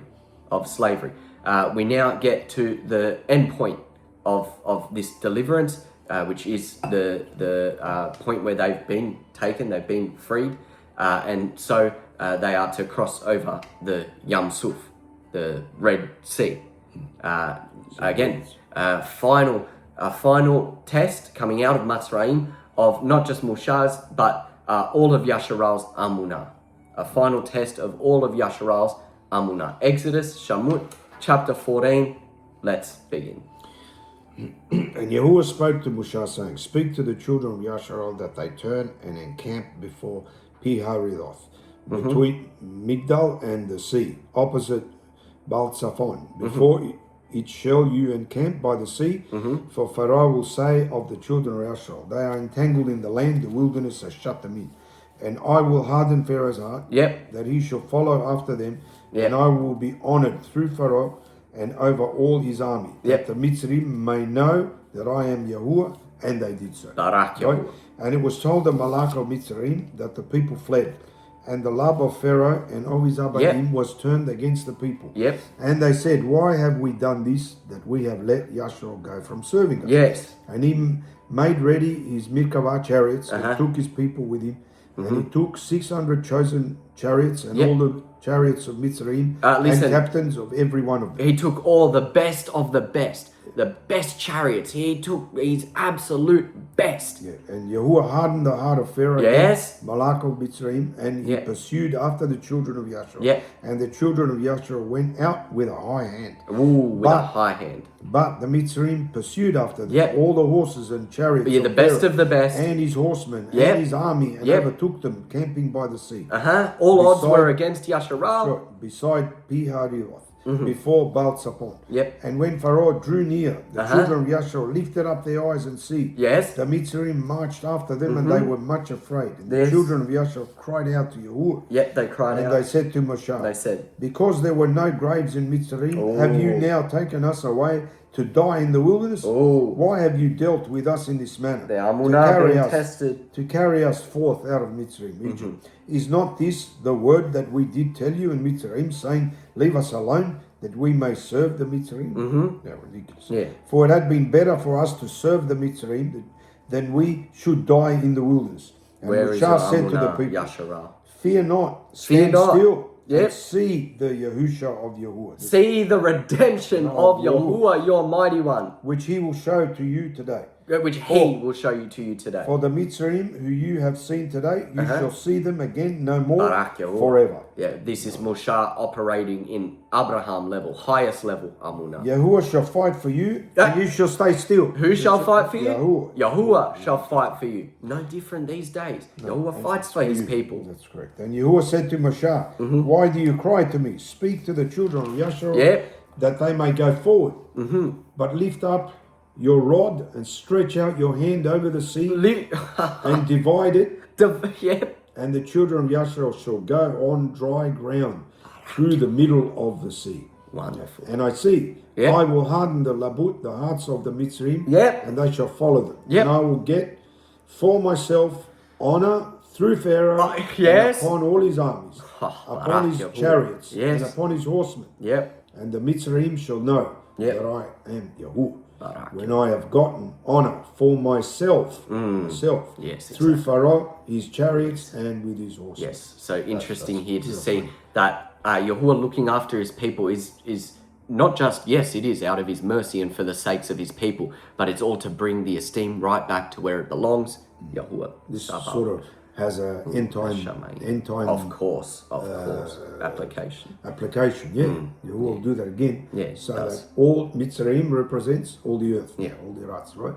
So his name will be known again. He will bring, as we read in Azun Revelation, he will bring the plagues back again. Yeah, why? Exactly. So that everyone will know. Same reason. Yeah, exactly. Those who have little Amunah, it's a bit too late, probably. Yeah. The Malak Alua. He went before the camp of Yasharel, moved. So Yahuah himself. Yeah, and went behind them. And the pillar of the cloud went from before their face. Praise and Yahuah. Stood behind them. Yep. And it came between the camp of the Mitzrayim and the camp of Yasharel, and it was a cloud and darkness to them. But it gave light by night to these, so that the one came not near the other. This is what Yahuah does for us. All the night. Praise and Yahuah. Mushah stretched out his hand over the sea. And Yahuah caused the sea to go back by a strong east wind. Yep, Yahuah caused it. All that night, and made the sea dry land, and the Mayim were divided. The Mayim were divided. And the children of Yasharel went into the midst of the sea upon the dry ground, and the Mayim waters were a wall to them on their right hand and on their left. And the Mitzrayim pursued and went in after them to the midst of the sea, even all Pharaoh's horses, his chariots and his horses. The best of the best. Came to pass in the morning, in the morning watch, Yahuah looked to the armies of the Mitzrayim through the pillar of fire and of the cloud, and troubled the army of the Mitzrayim. And took off their Merkabah wheels, took off their chariot wheels, and they drove them with difficulty. So that the Mitzrayim said, let us flee from the face of Yasharel. For Yahuah fights for them. Yahuah fights for them. Yes, this is what I was excited to get into. Yahuah fights for them. No different to now when he fights for us. Against the Mitzrayim. Yes, again, exactly, which is now the whole world, the system, the matrix. And Yahuah said to Moshe, stretch out your hand over the sea, that the Mayim waters may come again upon the land, Mitzrayim, upon their chariots and upon their horsemen. And Moshe stretched forth his hand over the sea, and the sea returned to its usual flow when the morning appeared. Notice this. What morning do you think that is? Sabbath. You see? Morning appeared. So all these people that say sunset to sunset, that's very annoying me now. A lot of Yahuah's people insisting it's sunset to sunset. No, it's morning. Look when Yahuah delivered his people. On the Shabbat, morning. Correct. Morning. And the Mitzrayim fled right into it. And Yahuah overthrew the Mitzrayim in the midst of the sea. And the Mayim, the waters returned and covered the chariots and horsemen and all the army of Pharaoh that came into the sea after them. There remained not even one of them alive. Not one of them alive. But the children of Yasharel walked upon dry land in the midst of the sea. There you go. And the waters were a wall to them. On their right hand. It's repeated again. Is that right? So Yahuah redeemed Yasharel that day. Redeemed them that day. It doesn't say Yasharel redeemed Yasharel. No. Yahuah redeemed Yasharel out of the hand of the Mitzrayim. Out of the hand of the Mitzrayim, Babal, the great hall. And Yasharel saw the Mitzrayim dead upon the seashore. And Yasharel saw that great work which Yahuah did upon the Mitzrayim. And the people feared Yahuah. They feared. So in other words, a result of this great work is that they gained Amunah in Yahuah, feared him, and trusted Yahuah. Yahuah. And his Abad Mushah. and his Abad Musha. Amazing. What Praise a him. wonderful story. What a wonderful story. See how before they complained and murmured? Exactly. Right? After a mighty act, That's about they after. came to trust. We have all, not just Gone this through it. mighty Yeah, act. yeah, Yeah. We've all had lessons Yeah, where exactly. we've done the same thing. Yeah, And yeah. What did we do? truly When we cried out to you. all had revelations. All had redemption from our past wrongs, from our past bondages. Now, moving from Musha to now Yahusha. Yahusha, who you might know as Joshua. We read, now this one's important because we read not just of Yahusha and his level of Amunah, but we read of Caleb, who, if you know the Tanakh, if you know Numbers through to Yahusha, Joshua, you know that Caleb, who was alongside Yahusha in coming into the Promised Land, he was not of the Abarym, of the bloodline of the Hebrews, the Hebrew tribes, 12 of Yasharah. But nevertheless, he was the main one that was alongside Joshua, who was of the Hebrew tribes, to enter the Promised Land. So in other words, we're going to read them, sorry for the spoiler, but through Amunah, did Caleb come to graft into the Hebrews, into Yasharah, and so receive the gift of the same inheritance that Yahuah gave to Abraham. He became circumcised, correct. Through, we're going to read Amunah. Numbers, Bamadbar, which means wilderness experience, Bamadbar, chapter 13. Let's read. Barak Yahuah. And actually, sorry, as you go to read, I will quickly jump to the bathroom. Oh, okay. And Barak you. And when you come back, can you get me some water? Yes, indeed. All right. And Yahuah spoke to Moshe, saying, send men that they may search the land of Canaan, which I give to the children of Yasharah. From every tribe of their fathers shall you send a man, and every one a leader among them. And Moshe, by the command of Yahuah, sent them from the wilderness of Paran. All those men were heads of the children of Yasharah, the tribes. And these were their names: of the tribe of Reuben, Shammua the son of Zakur; of the tribe of Shimeon, Saphat son of Ori; of the tribe of Yehuda, Caleb, there you go, son of Yafunah; of the tribe of Issachar, Igal the son of Joseph; of the tribe of Ephraim, Hushah, notice it, Hushah the son of Nun. Notice the two tribes now, Yehuda and Ephraim, they're the two. Interesting that those two are selected. Of the tribe of Benjamin, Palti the son of Raphu; of the tribe of Zabulon, Gadiel the son of Sudi; of the tribe of Joseph, namely of the tribe of Manasseh, Gadi the son of Suzi; of the tribe of Dan, Amiel the son of Gamali; of the tribe of Asher, Shaul the son of Mikael; of the tribe of Naphtali, Nabi the son of Yossi; of the tribe of Gad, Ganuel the son of Maki. These are the names of the men that Moshe sent to spy out the land. And Moshe called Hushah, the son of Nun. Nun. What is that word, Nun? Seed. Yes, Interesting. Yahusha, he called him Yahusha. So he was called Hushah, then he was called Yahusha. Just like who else who had a name change? Moshe. No, not Abraham. Abraham as well, sorry. Abraham. Barak Yahuah. Right, and Moshe sent them to spy out the land of Canaan, and said to them, go up this way southward and go up into the mountain and see the land, what it is, and the people that dwell there, whether they be strong or weak, few or many. Spy out this land in which Yahuah has said he will give to you for an inheritance. That's all, yes. Yeah. And what the land is that they dwell in, whether it be good land or bad, and what cities there are that they dwell in, whether in tents or in strongholds. And what the land is, whether it be fat, lean, whether there is wood there or not. And be of courage, and bring of the fruit of the land. Now the time was the season of the first ripe grapes. Interesting.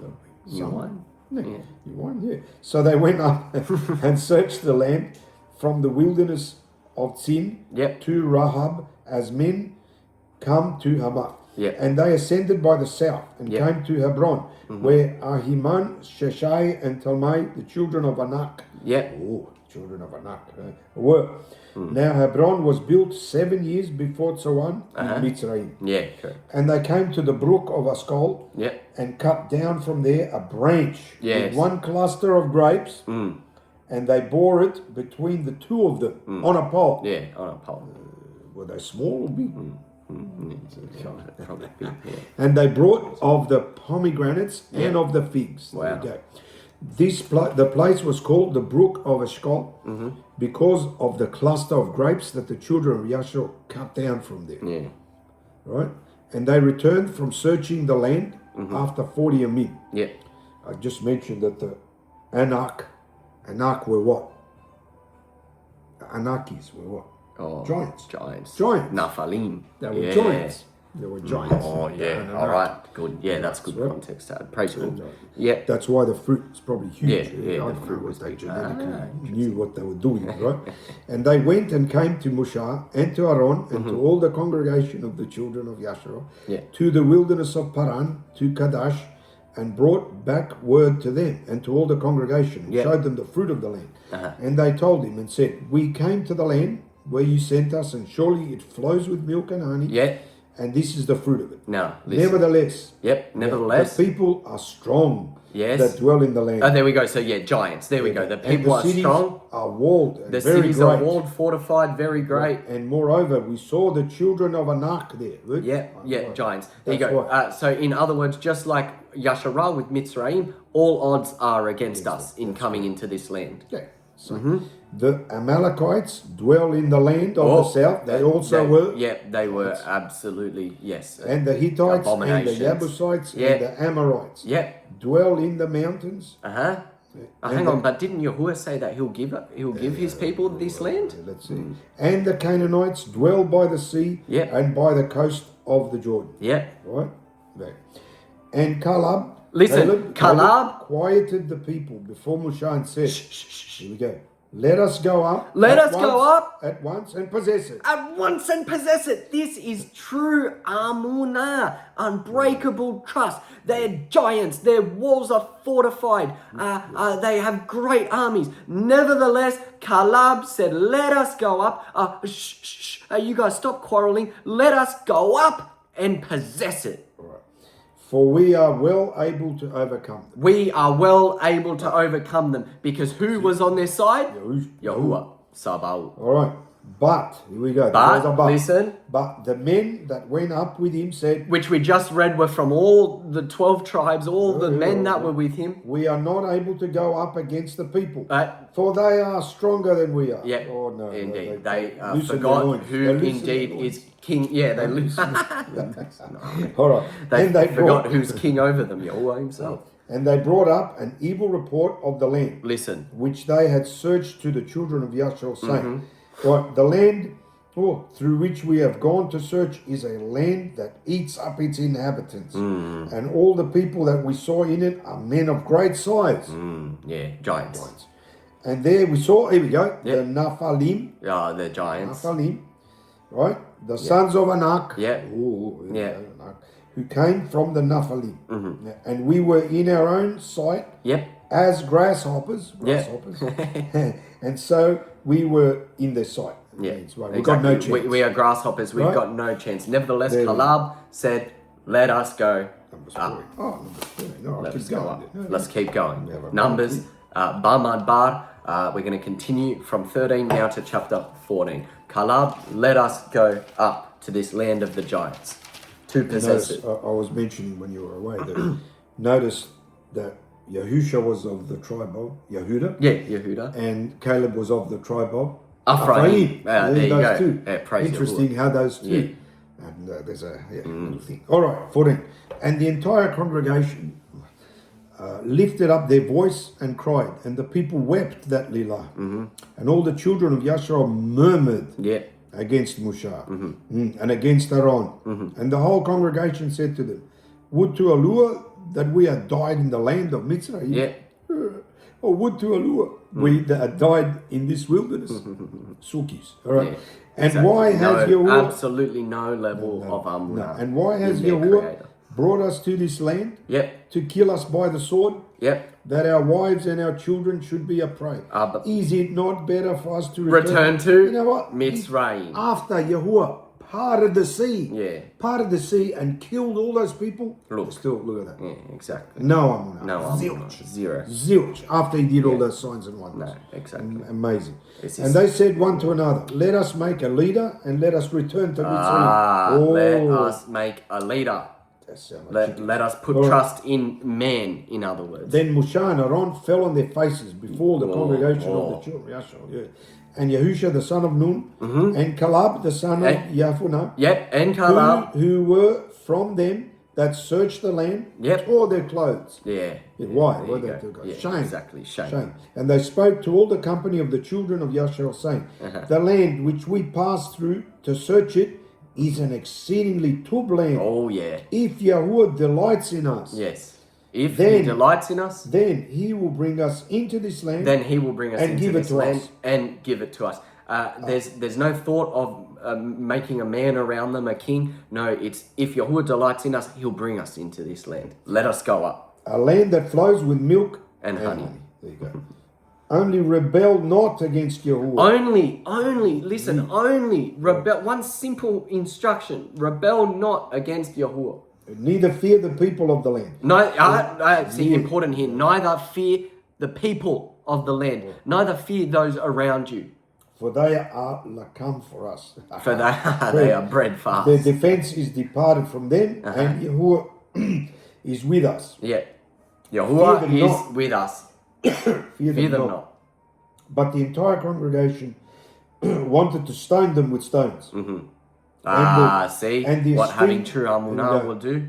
And the esteem of Yahuah appeared in the tabernacle of the congregation Yep. before all the children of Yashar. Praise Yahuah. And Yahuah said to Moshe, how long will these people provoke me? How long will these people provoke me? That's correct. This is after Mount Sinai. Yeah.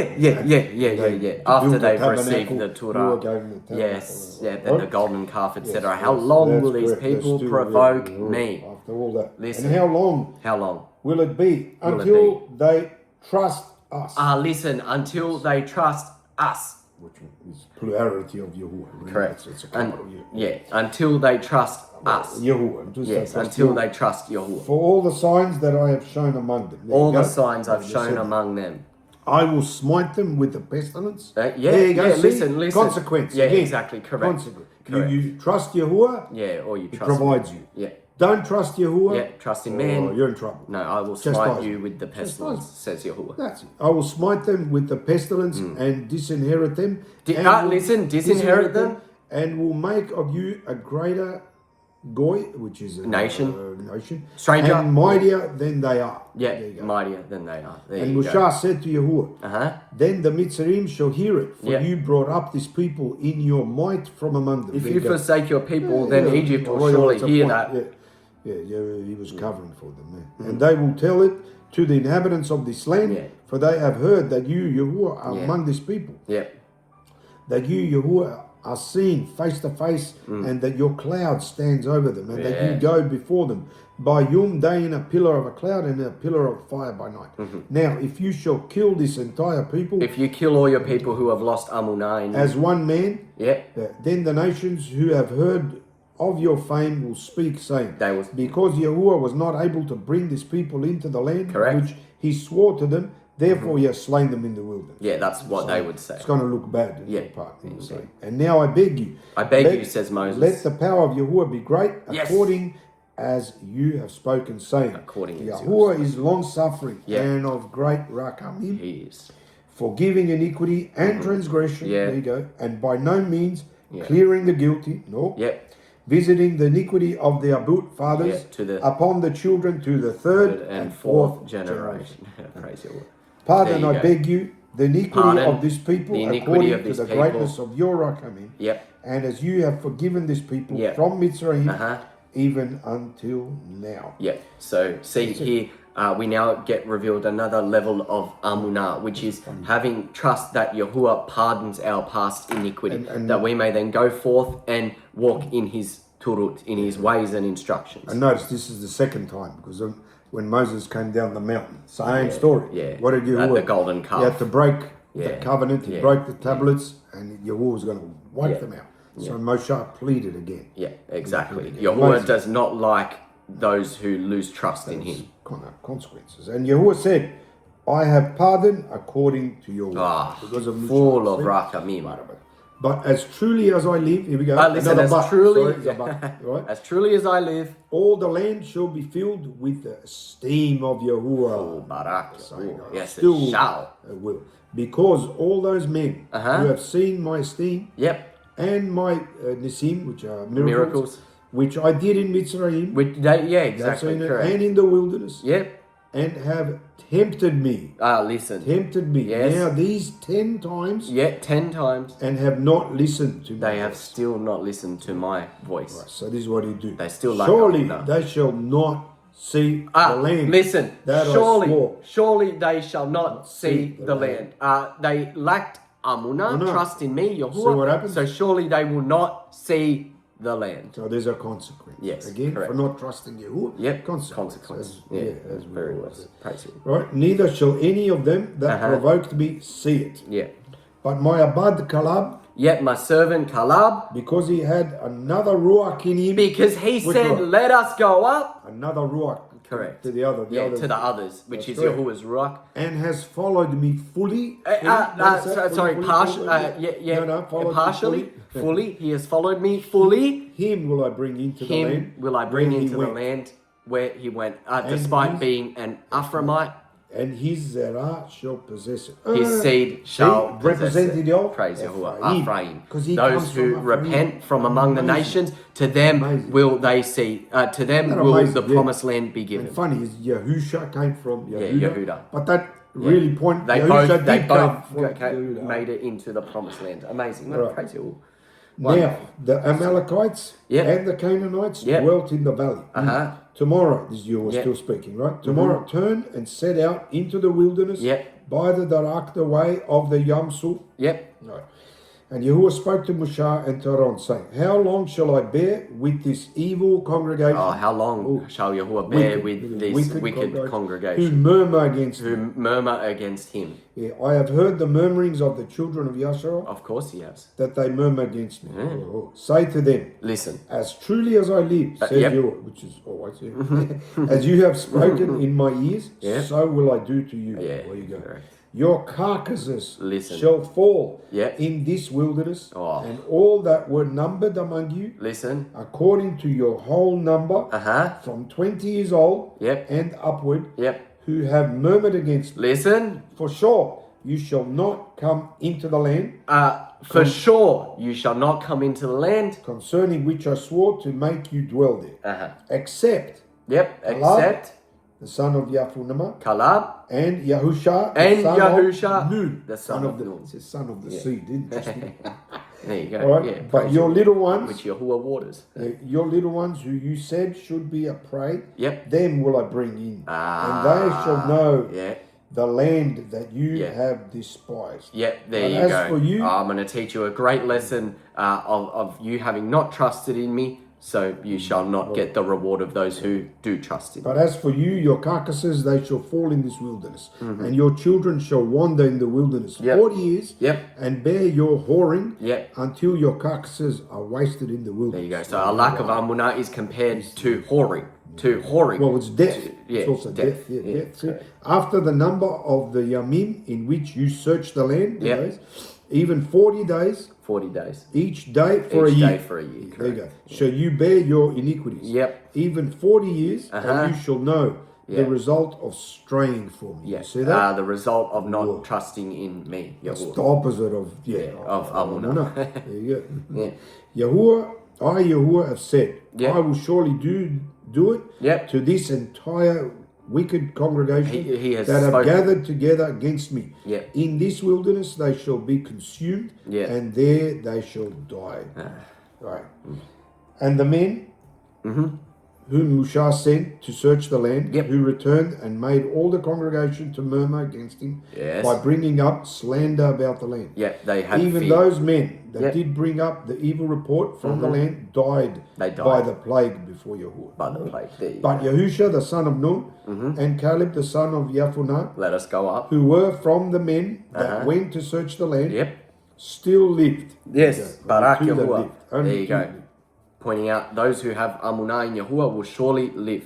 The giants and all. And on just a note, I think somewhere else it mentions that all those when there was no circumcisions done during those 40 years. Did you know that's that? correct. Why is that? Until they reached the promised land, that was a token of entering the promised land. So all these people, there was no Yahuah did not command them to be circumcised. Correct. Right. Because they disobeyed. Yeah, they weren't worthy of covenant. They weren't worthy of it. That's correct. No Amunah, no covenant. Where there is Amunah, there is the covenant of Abraham, Isaac, and Yaakov. And Moshe told these sayings to all the children of Yashar, and the people mourned greatly. And they rose up early in the morning and got up into the top of the mountain, saying, See, we are here, and we'll go up to the place which Yahuwah has promised, for we have transgressed. And Moshe said, Why do you now still transgress the command of Yahuwah? Still, but it shall not prosper. No. Go not up, for Yahuwah is not among you. Yeah, listen, don't even bother now because Yahuwah is not among you. That you be not smitten by your enemies. Oh, yeah. For the Amalekites and the Canaanites are there before you, and you shall fall by the sword. Yeah, correct. Because you have turned away from Yahuwah. Yeah. Therefore, Yahuwah will not be with you. Yeah. There you go. There you go. But they presume to go up to the hilltop by their own. See? The flesh. Yeah. This is the flesh. Listen. Nevertheless, the ark of the testimony of Yahuwah and Moshe departed not out of the camp. Yeah. There you go. Then the Amalekites came down, and the Canaanites who dwelt in the hill, and smote them, and beat them down, even to Hormah. There you go. Correct. So when my uncle was telling you earlier on in this proclamation that that one who spoke of preparing for food, a go-to bag, store thousands of dollars worth of food.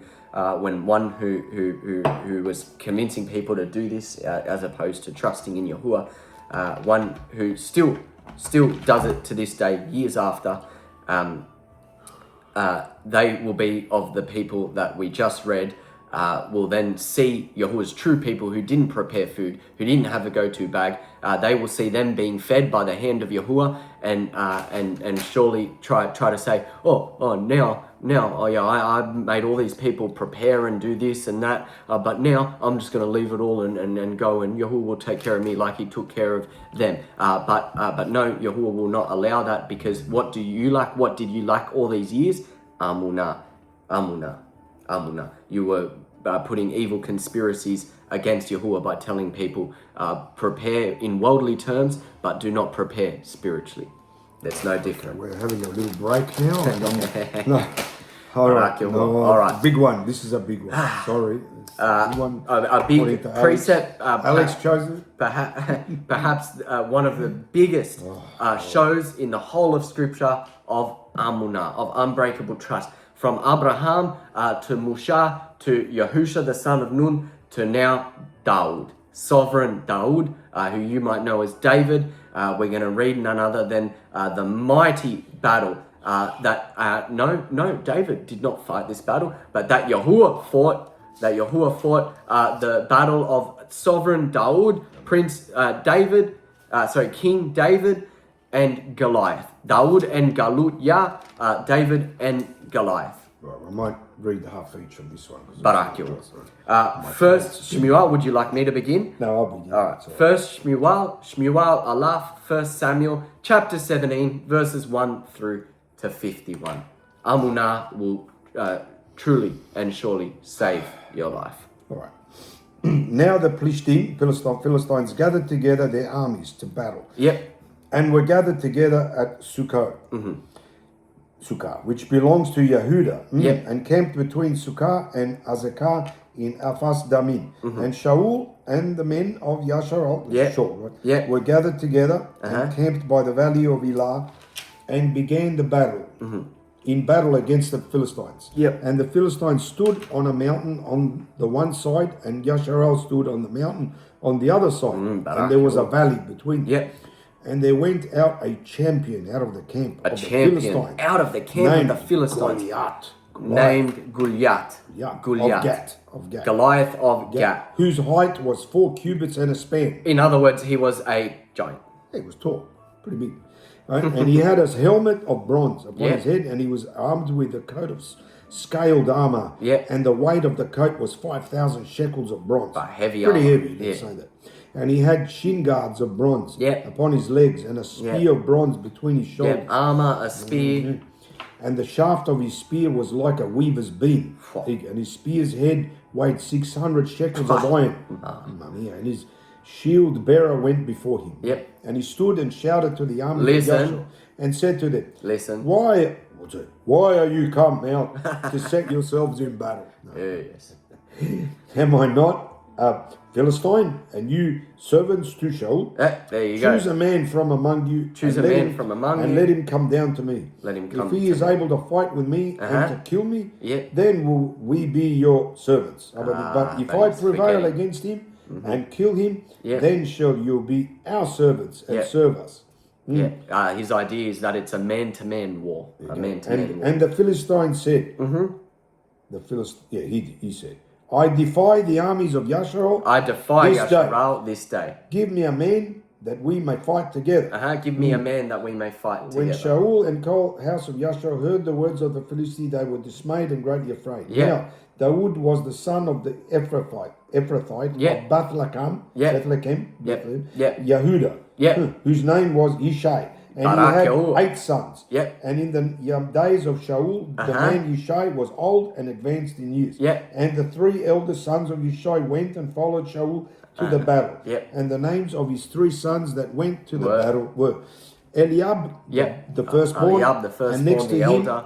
Abinadab, Yep. and the third, Abinadab. Shammah. And Dawood was the youngest, and the 3 elders followed Shaul. Listen, Right, David but- was the youngest. That's right. But Dawood went and returned from Shaul to feed his Abba's sheep Yep. at Bethlehem. Yeah, as he was Bethlehem. commanded. And the Philistines Yep. drew near morning and evening and presented himself for 40 days. For 40 days did Goliath come present himself and say, I defy, he said it every day, I defy Yasharal, I defy Yahuah, your mighty one. Send me a man that I may fight him. And so all of Yasharal, all 12 tribes will become our slaves. And Yishai said to Dawood his son, Yep. Take now for your brothers an ephah of this parched corn and these 10 loaves, and run to the camp to your brothers, and carry these 10 cheeses Yep. to the leader of their 1,000, and look and see how your brothers are doing, and bring back news. Yeah, Now, bring back Shaul news, that's it. And they and all the men of Yashar were in the valley of Elah, fighting with the Philistines. Yeah. And Dawood rose up early in the morning Yeah. and left the sheep with a guardian, and took the items and went, Yeah. as Yishai had commanded him. Yeah. And he came to the trench as the host was going forth to the fight, and shouted for the battle. For Yasharal and the Philistines were dressed for battle, army against army. Yep. And Dawood left his supplies in the hand of the guardian of the supplies, and ran into the army, and came and greeted his brothers. Yep. And as he talked with them, see, there came up the champion, the Philistine of Gath, Goliath by name, out of the armies of the Philistines, and spoke the same threatening words. The same and threatening Dawood words. heard them. Listen, David, a shepherd who by his father was banished into the hills to simply look after the sheep. David, a shepherd who knew nothing but his sheep, knew nothing but keeping his sheep safe from lions. David, who knew nothing but Yahuah and his harp that he sang songs of praise to Yahuah with. David, who knew nothing but Yahuah and keeping his sheep safe, came and heard the words of Goliath. And all the men of Yashar, when they saw the man, fled from him. They and fled were out of heavy with fear. Yes? Right? And the men of Yashar said, Have you seen this man that has come up? Surely to defy Yashar he's come up. Yeah. And it shall be that the man who kills him, the Malak will enrich him with great riches, and will give him his daughter, and make his Abbas Bayit receive exemptions. Tax exemptions. Yes. Yeah, all right. And, all right, here you go. I'm just having a break. And Dawood spoke to the men that stood by him, saying, What shall be done to the man that kills this Philistine? this Philistine, and takes away the reproach from Yasharah. David's interested now. What shall be done to the man that kills this guy that's defying Yasharal and Yahuwah's name? Listen. For who is this uncircumcised Philistine, said Dawood, that he should defy the armies of the living Yahuwah? Who is this man that he should mock Yahuwah, our great father?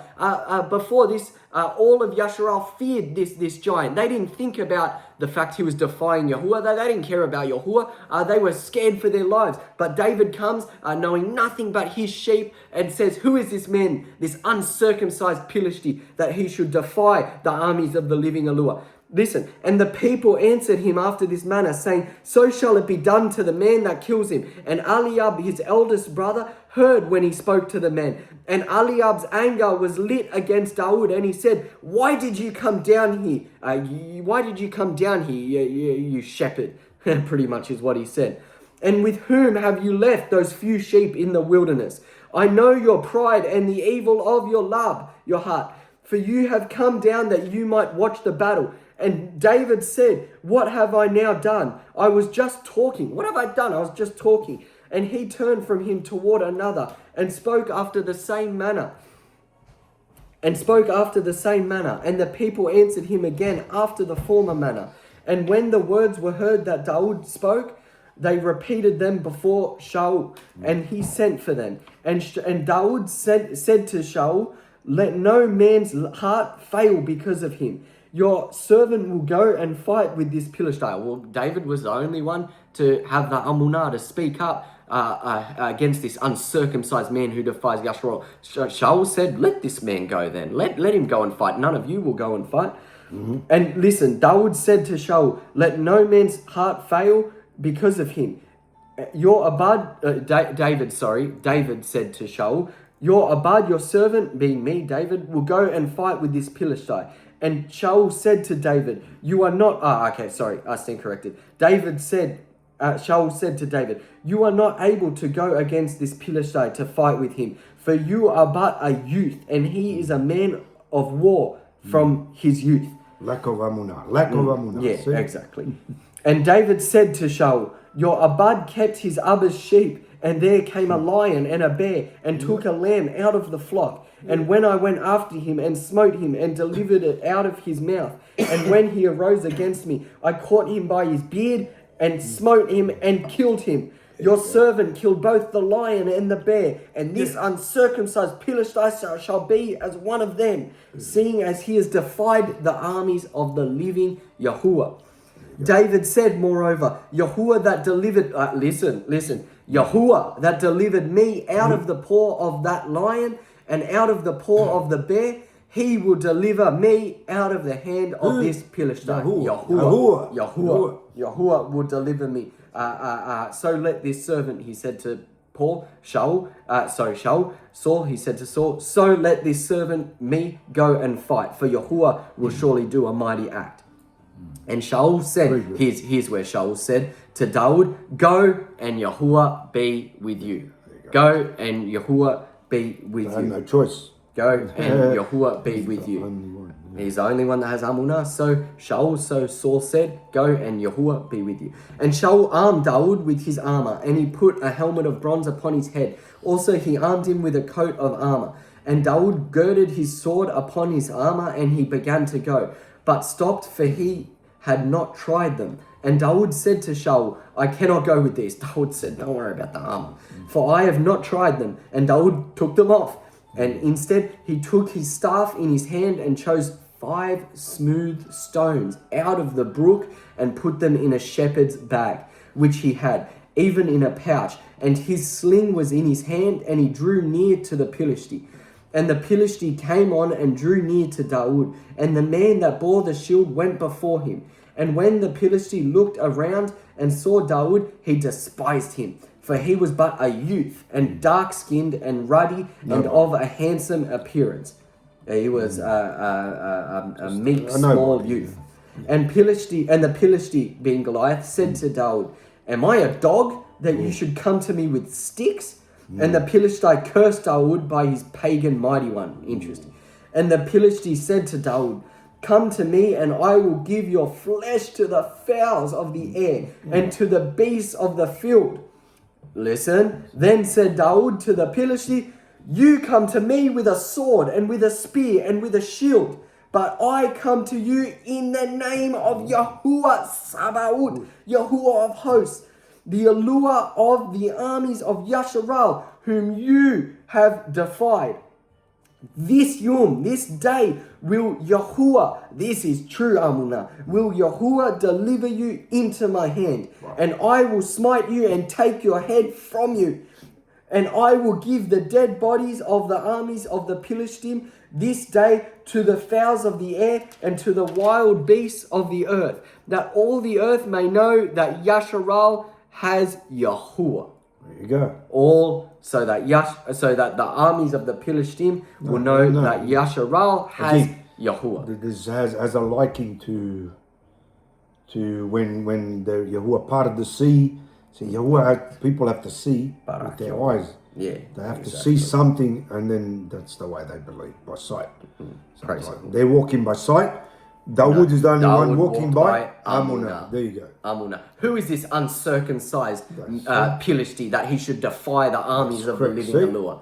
Said Dawood. All of Yasharal, King Saul, his sons, and all his thousands of men. No, but Dawood. A simple shepherd. See? A simple shepherd who being bold. Yeah, exactly. Being bold, not bold. Being bold for Yahuah. Yeah, for Yahuah. And standing for Yahuah, no matter what. Yeah, no matter what. Exactly.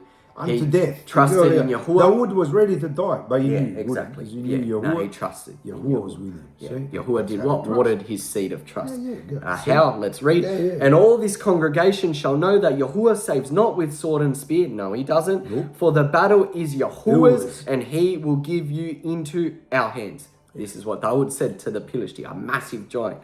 And it came to pass, when the Philistine arose and came and drew near to meet Dawood, that Dawood hurried and ran toward the army to meet the Philistine.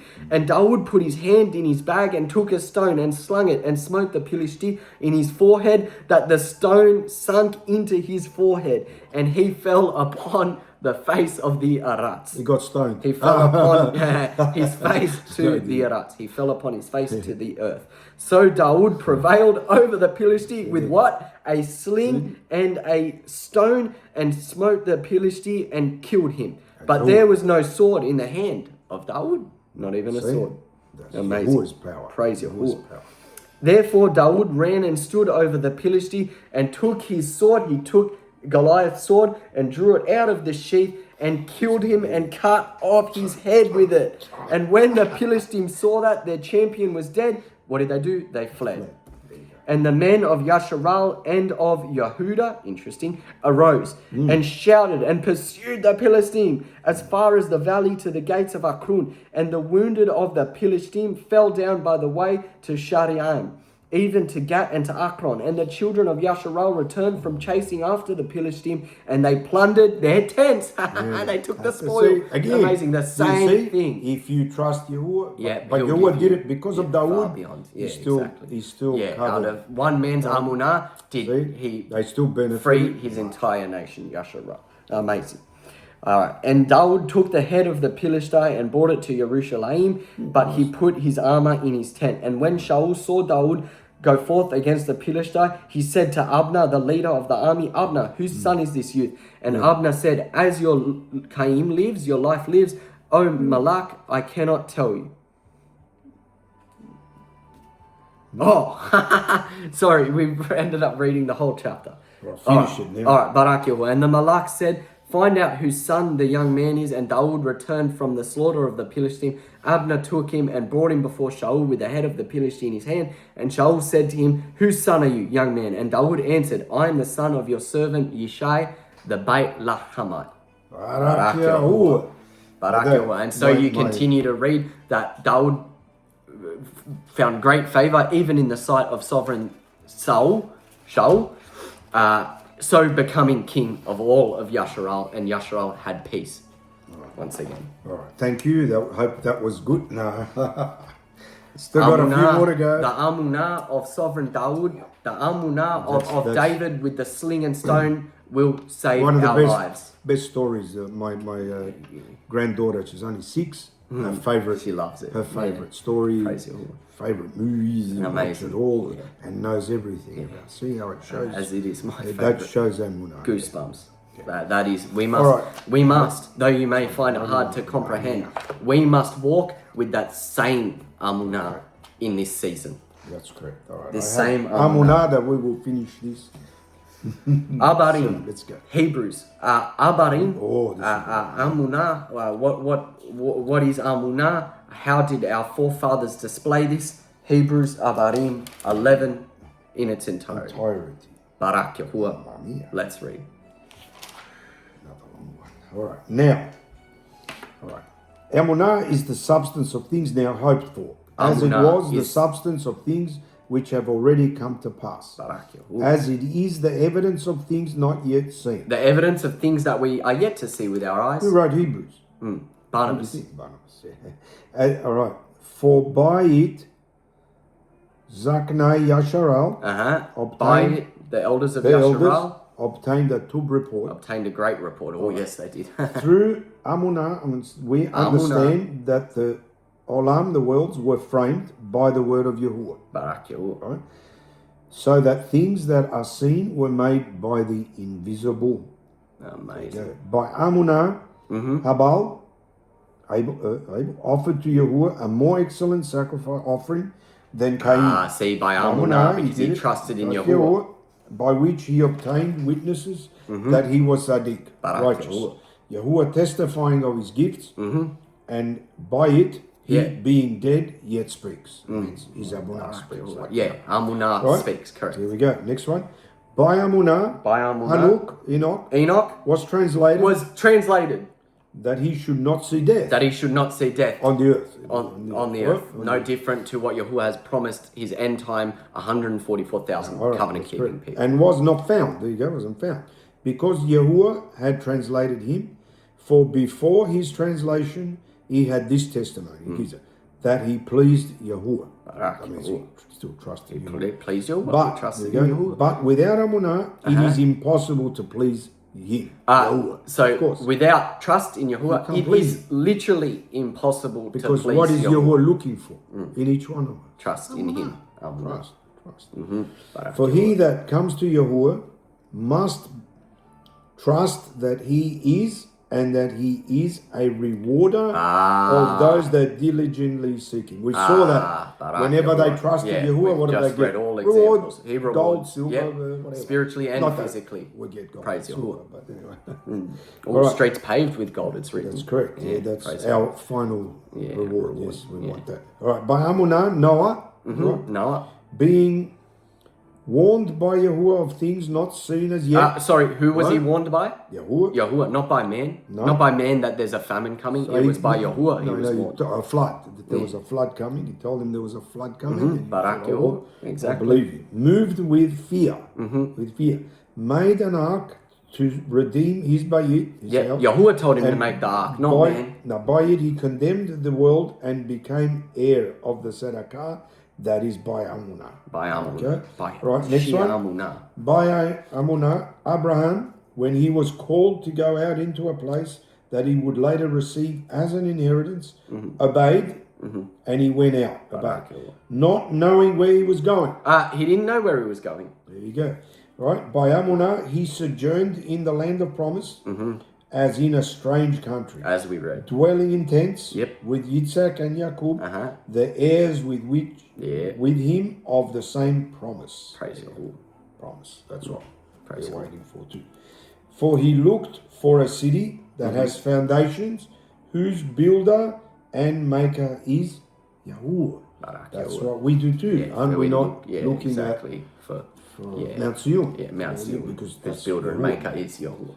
Not man, not bunkers, not farmstead homes. All right. Through Amunah, also Sarah herself received strength to conceive offspring and was delivered of a child when she was past age. There we go.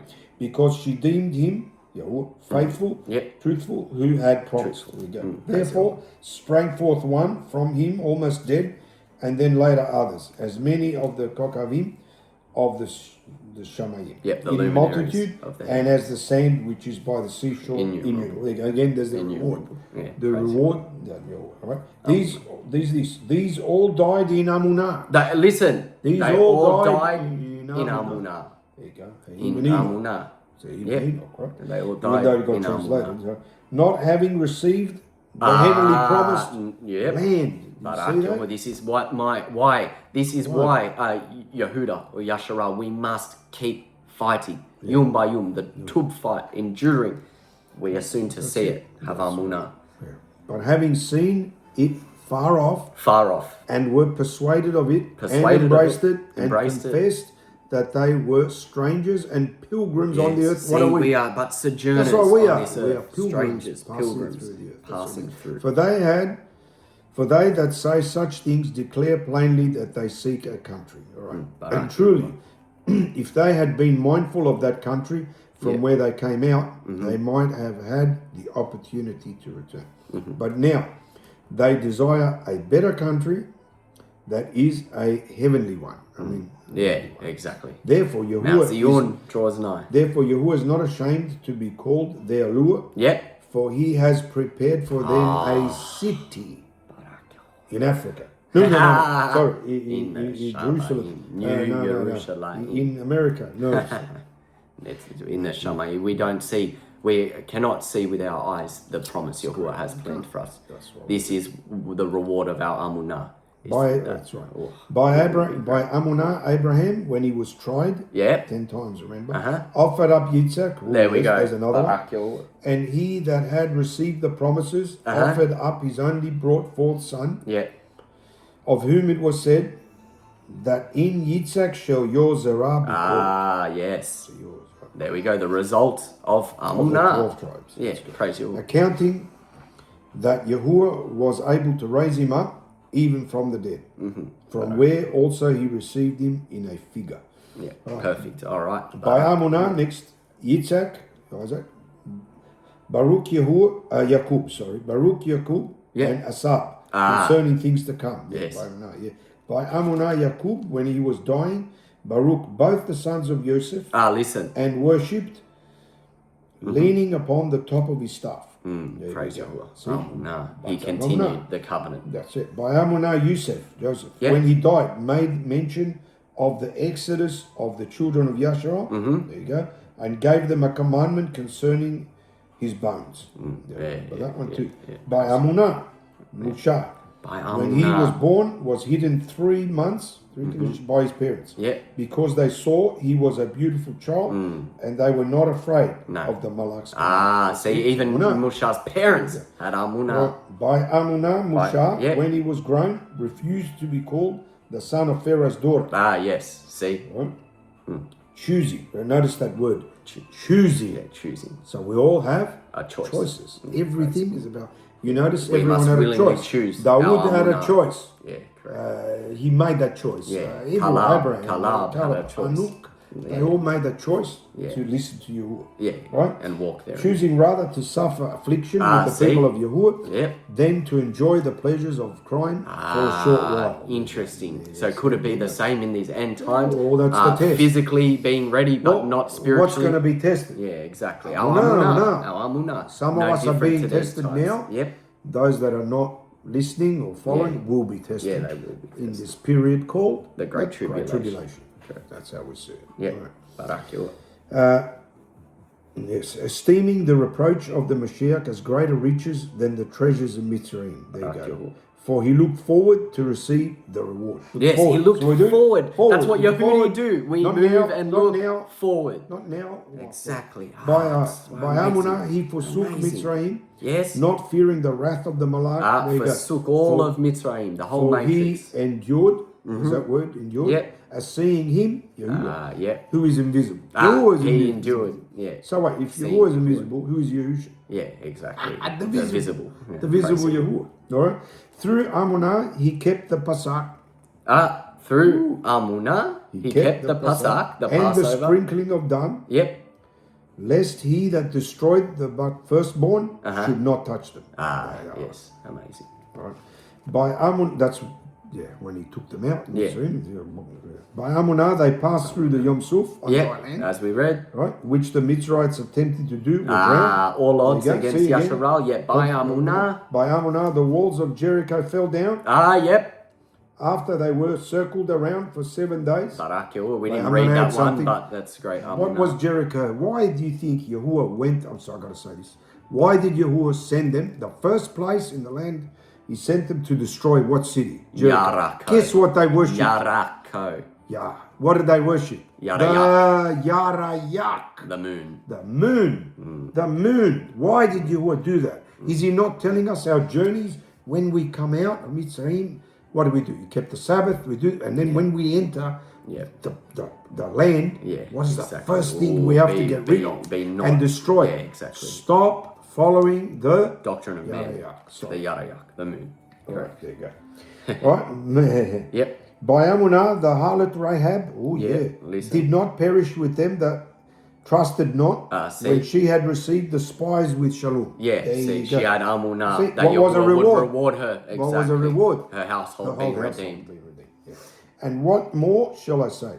For the time. What more shall I say? Is it not clear now? By Amunah are we redeemed? For the time would fail me to tell of Gideon and Barak and of Shimshon. He says, I don't have enough time. Time would fail. Yes, and Delilah, of Dawood also, and Shamuel, and of the Nabim, the prophets. Yes, there you go. Who through Amunah, we go, subdued Malkutim. Subdued whole kingdoms through Amunah. Worked righteousness. Obtained promise. Obtained the promise through that righteousness. Stopped the mouths of lions. Quenched the violence of fire. As we read Abraham. Escaped the edge of the sword. Indeed. When Yahuah Malak destroyed 185. One Malak. One. Yahushua. 185,000. Correct. Gone. Out of weakness were made strong. Became valiant in fight. So shall we not? Shall we not? Not the same. Of course we shall. Routed the armies of the foreigners. Women received their dead raised to Cain again. Wow. Who was that? Exactly. Eliyahu. Al-Yahu. And Eliasha. And others were tortured, not accepting deliverance. Who was that? Who was that? All the disciples too, and the prophets. Yashayahu, them, that. Right, that they might obtain a better resurrection. Wow, praise the Lord. Which means the first one. There you go. All right, and others, I'm going to keep going. Others had trials of cruel mockings and scourgings.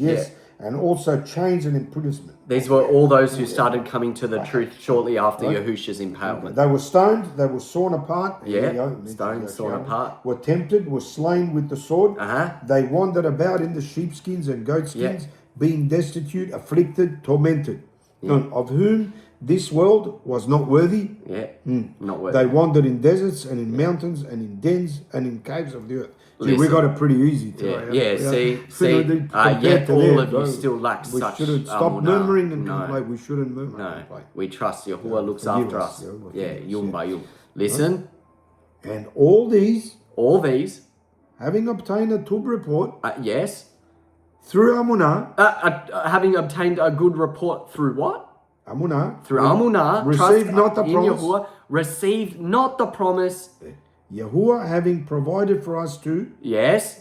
So that they without us should not be made perfect. What a chapter. Wonderful. What in one sentence is a high level summary of that chapter? Amunah will save your life. Amunah, unbreakable trust in Yahuah, the trust of Abraham, the trust of Moses, of Joshua, of sovereign Dawood, all the way up to and through Yahushua HaMashiach coming and being impaled on the tree for us. The Amunah, it will save our lives. Speaking of Yahushua HaMashiach, who better to get binah, understanding of what Amunah, unbreakable trust is and means in his ways, truths and lives, than the words of Yahushua HaMashiach, Matat Yahu, Matthew, the 3rd chapter, verses 16 through to 17. Let's read. That's a long one. And Yahushua, when he was immersed, he went up immediately out of the waters. And see, the Shamayim were opened over him, and Yochanan saw the Ruach of Yahuah descending like a Yonah, which a dove, and resting upon him. Uh-huh. All right. And see, a voice from the Shamayim saying, Yep. This is my beloved Son, Barak in Yahuah. whom I am well pleased. In whom I am well pleased. Listen, what did we just read? We read Amunah. We read the head, which is Yahuah, his ruach coming down upon himself, Yahusha, and so watering his seed that he would now come and fulfill what he Yahuah himself was destined to do on the earth. Did Yahusha need to be immersed? No. It was gives an example. a display An example. of what? Of and so that they witnessed and saw Correct. the Yahusha's the ruach coming down. Now, in the chapter following, Matthew, chapter 4, we continue in reading of Amunah, verses 1 through 11.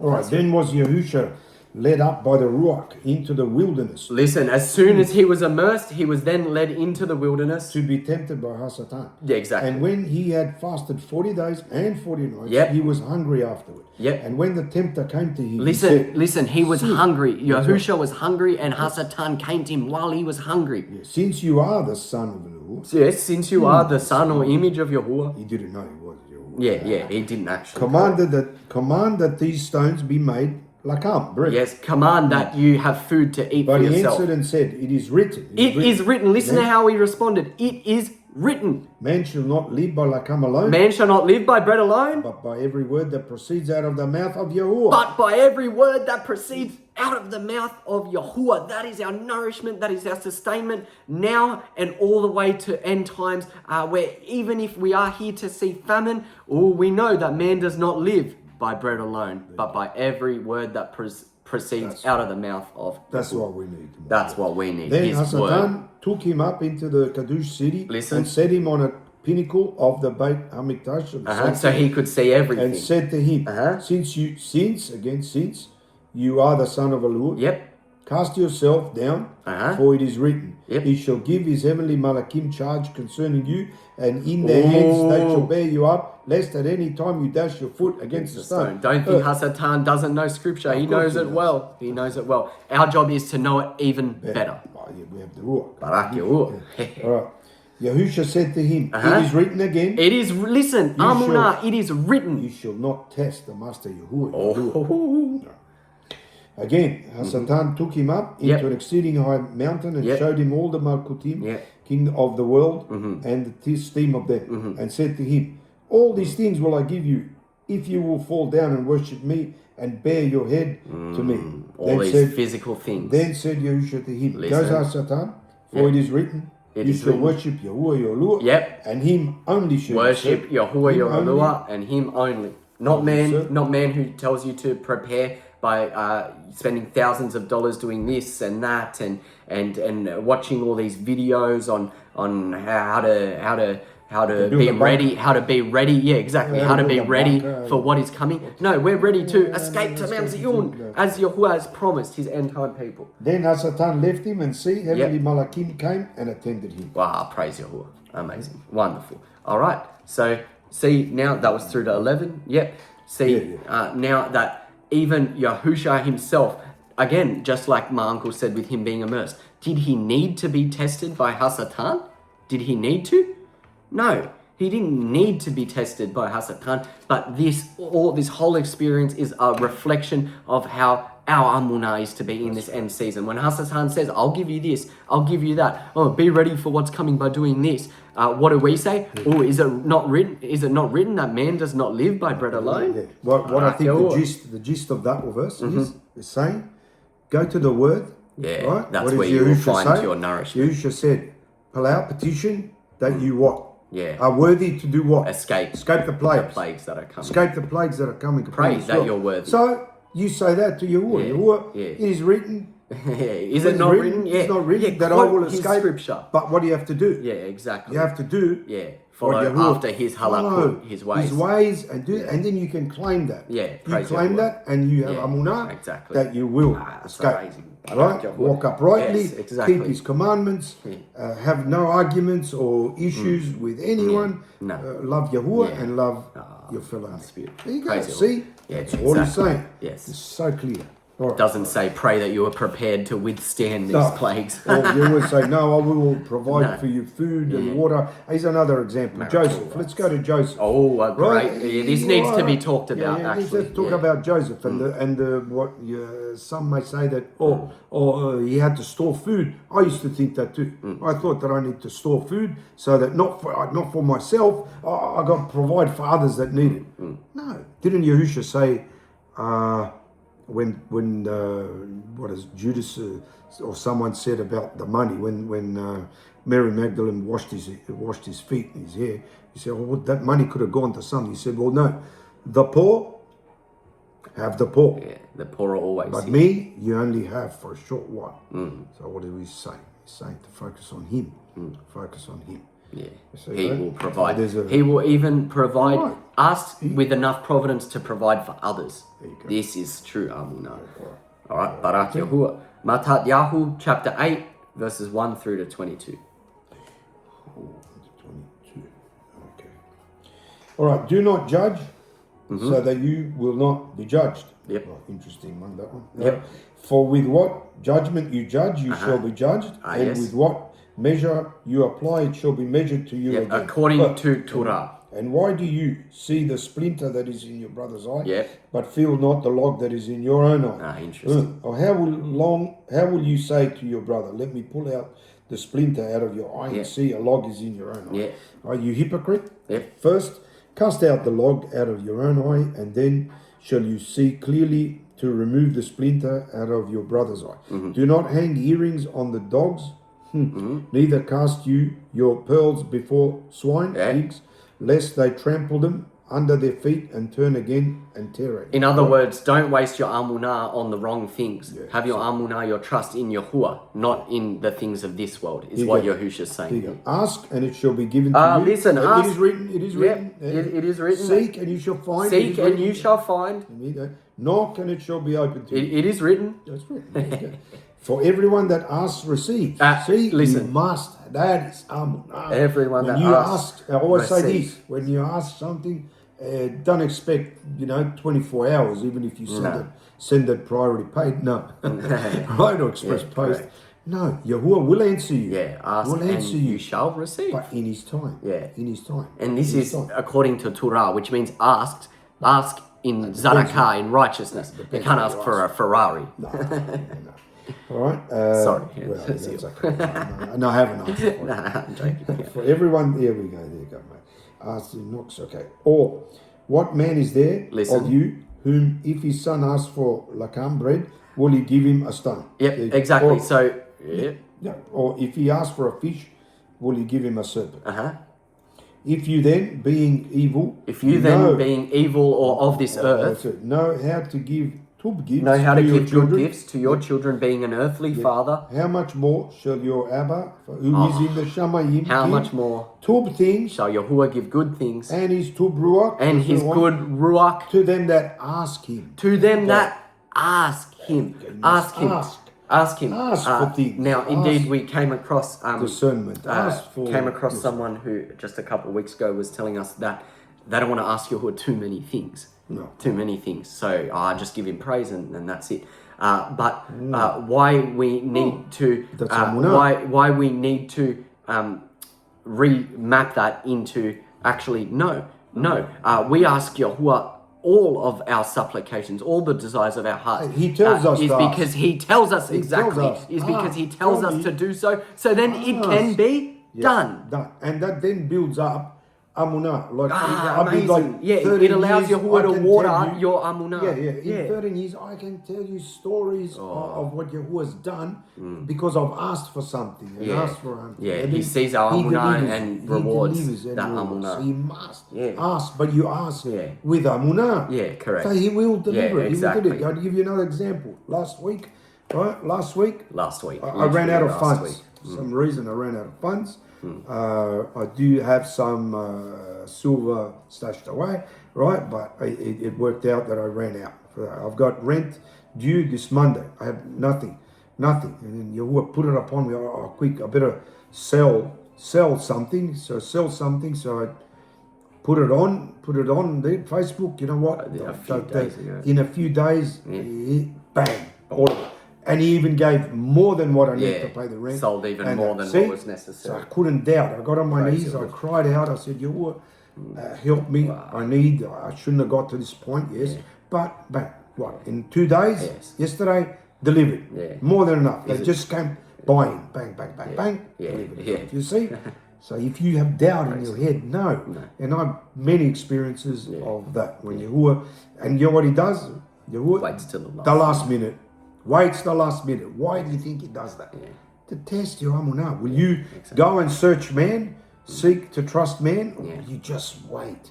Just wait. And cry to Yahuah. Cry out. Is it not written? He's Ask called the and you deliverer. shall receive. Why is he called the deliverer? Because he delivers. He delivers. He delivers. There you go. Yeah. All right. Praise Yahuah. Where was I? All right. Enter. Oh no. Therefore, all things, whatever you would have that men should do to you, do you also to them. Yeah. For this is the Torah and the Nabi. Yeah. And the prophets, Exactly. right? Enter in at the narrow gate. Listen, enter in at the narrow gate. For wide is the gate, and broad is the way that leads to destruction. destruction. And many there be who go in that gate. In other words, many there be. How many extremes are there in the world? How many Catholics? 4.2 billion. Yeah, it's interesting. Many there be who trust in man and not Yahuah. In other words, is what it's saying. Because the narrow is the gate and difficult is the way. Narrow is the gate, difficult easy. is the way. It requires the Amunah of sovereign David throwing the slingshot stone at the Pilishti, the uncircumcised Pilishti. That's what it requires. That leads to Cain. That road leads to life, Amunah. Few there be that find it. Few there be that find it. There you go. Beware of false prophets who come. Yep, keep going. Barak Yahuah. Who come to you in lamb's clothing, sheep's clothing, but inwardly they are ravening. Interesting. Beware of those who tell you to trust in themselves and not Yahuah, your Alua. Very applicable these days. You shall know them by their fruits. Listen, you know them by their fruits. Do men gather grapes from thorns or pigs from thistles? No. Even so, every tub tree brings forth tub fruit. Every good tree tells you to trust in Yahuah and not man and not food supplies. But a corrupt tree brings forth evil fruit, which is doctrine. If they're teaching wrong doctrine, that's what it is. Right? Trust. I think you either can eat, you can only eat from two trees, which are the tree of Cain, life, the tree of life, or the tree of knowledge of good and evil. Now, listen. Just want to add context that when we say this stuff about stacking up your food and a lesson that my uncle that we learnt a few years ago, etc. We're not telling you to literally not have any food in your cupboard for next week. No, Yahuah provides a wonderful full fridge. Praise Him to the highest degree. There's so many people out there who literally don't even have a fridge. More. Yeah. There's more out there that don't have a fridge than that do. Listen, but what we're saying is that when regarding end times, when regarding what we know is prophesied of war, of famine, of the government coming and taking away our dwelling places or whatever it might be, we are to have Amunah that when sudden things like that come to happen, it is Yahuah who will provide and deliver us. When Hasatan suddenly comes to tempt us as he did Yahusha, we will say, is it not written that man does not live by bread alone? We won't instead, out of fear, spend half of our life savings to save up all this food and sit in the corner and hide from the evil men knocking at the door to come and take away our house. No, we'll happily walk out of our house to a place where Yahuah will lead us. Guess what? What is the opposite of trust, do you think? Fear. Yeah. So that's what that's doing. Yeah. So these people that are telling you to go and stack up and do that, what is that? Yeah, it's fear-mongering. It brings fear to you because you have fear and lacking trust. Yeah, and not fear of Yahuah. No, quite the opposite. Fear of man. That's correct. All right. Yeah, spot on. We must fear Yahuah. By having Amunah, He will provide for us. Barak. A tub tree cannot bring forth evil fruit, Correct. neither can a corrupt tree bring forth fruit. Tub fruit. Yeah. Every tree that brings not forth tub fruit is cut down, cast into the fire. Therefore, by their fruits you shall know them. Barak. Not everyone that says to me, listen, Master, Master, shall enter with me into the Malkut Hashem. Oh yeah. But he that does the will of my Abba, he that trusts in the covenant I made with Abraham, Isaac, and Jacob. who is in the Shamayim, my Yep. father, right? A great many will say to me in that yom. Hang on, where did I go too far? Last one. Yeah, last one. Well, most feared I verse fear this in all one. of Yeah, Scripture. I fear Yahuah. Yeah. Yeah, this one. Yeah. Right, will say to me in that yom. Listen. Master, Master. have we not prophesied in your name, and in your name have expelled Demons. and in your name done many wonderful Miracles. miracles and I wonder which name they might be referring to. Interesting. No, interesting. Yes, there you go.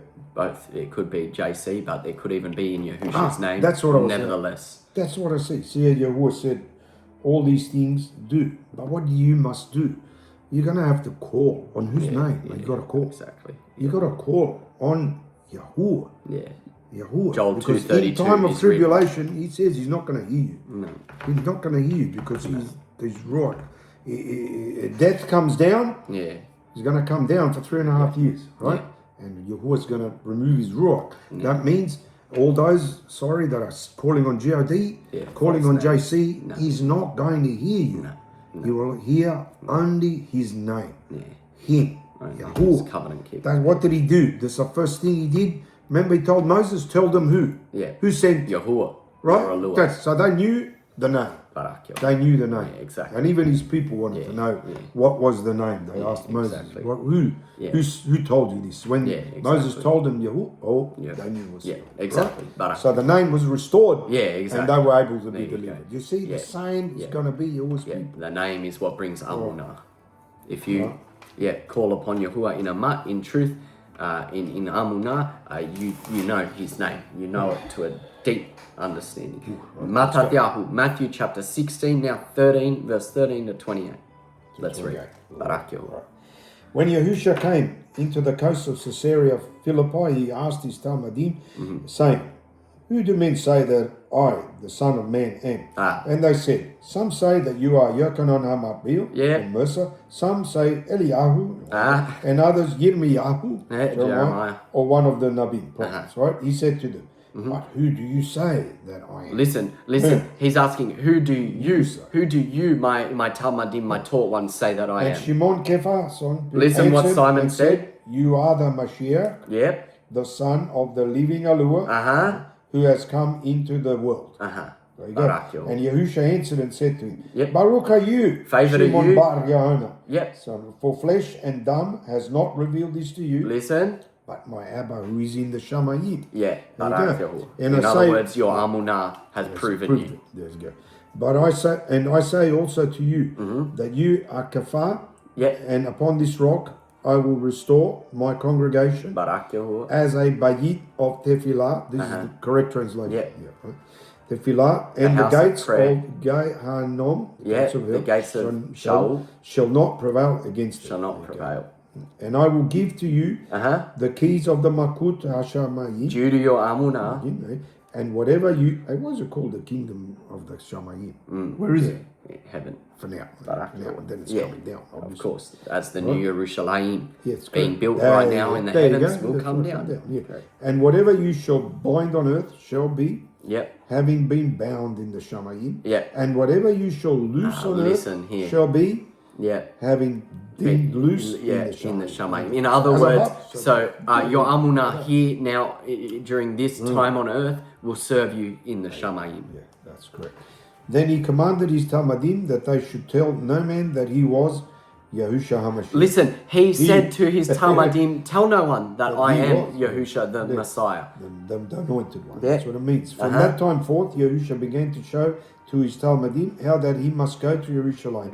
Listen. And suffer many things. I must suffer many from things. From the Zakanim, elders, from the elders. And main Kohanim priests. And Shofrim and judges, and be killed and be raised again. I must suffer and literally be killed and raised again the third yom. Now listen closely. Then Kepha took him and began to rebuke him. Listen, Kepha rebuked him because Yahushua said, I'm going to die. I'm going to die. Be it far from you, master. This shall not be to you.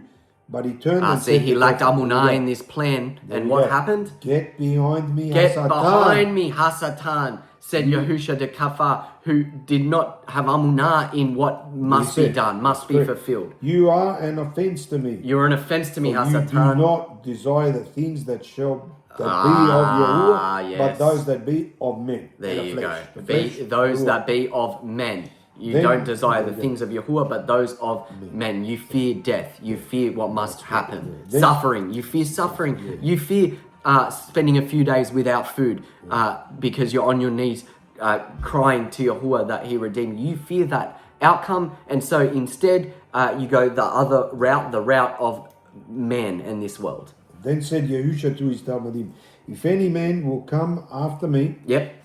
let him deny himself Listen, deny himself. and take up his Take beam, up his beam.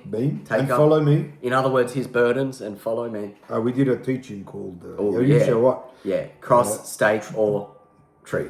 Recommend Go you watch it. that one. Praise Yahuah. For whoever will redeem his Kaim shall lose it. Yep. Whoever will listen. It cannot be more plainly based on the topic we're speaking of. And whoever will redeem his life on this world will lose it. There you go.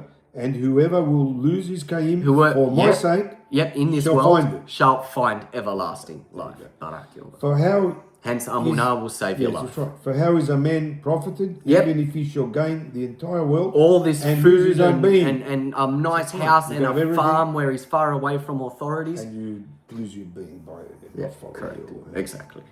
Or what shall a man give in Uh-huh. exchange for his being? Yeah, there you go. All right. Correct. For the Son of Man, Adam, Ben Adam, shall come in the steam of his Abba Listen. with his heavenly Malakim. Yep. Then he shall reward every man according to his commandments. According Those to works. what? His works. His works. According to his works. According, in other words, to his Amunah. We know Amunah and It's works are same. interchangeable. Truly I say to you, there are some standing here who shall Listen. not taste of death until they see Wow. the Son of Adam coming in his Makum. Barak Yahuah. Wonderful. Wonderful, wonderful.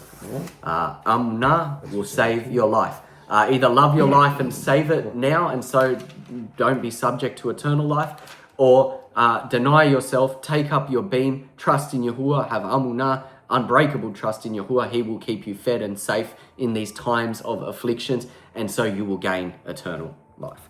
Matat Yahu, we're going to skip to the next chapter, chapter 17, verses 14 to 21. Let's read.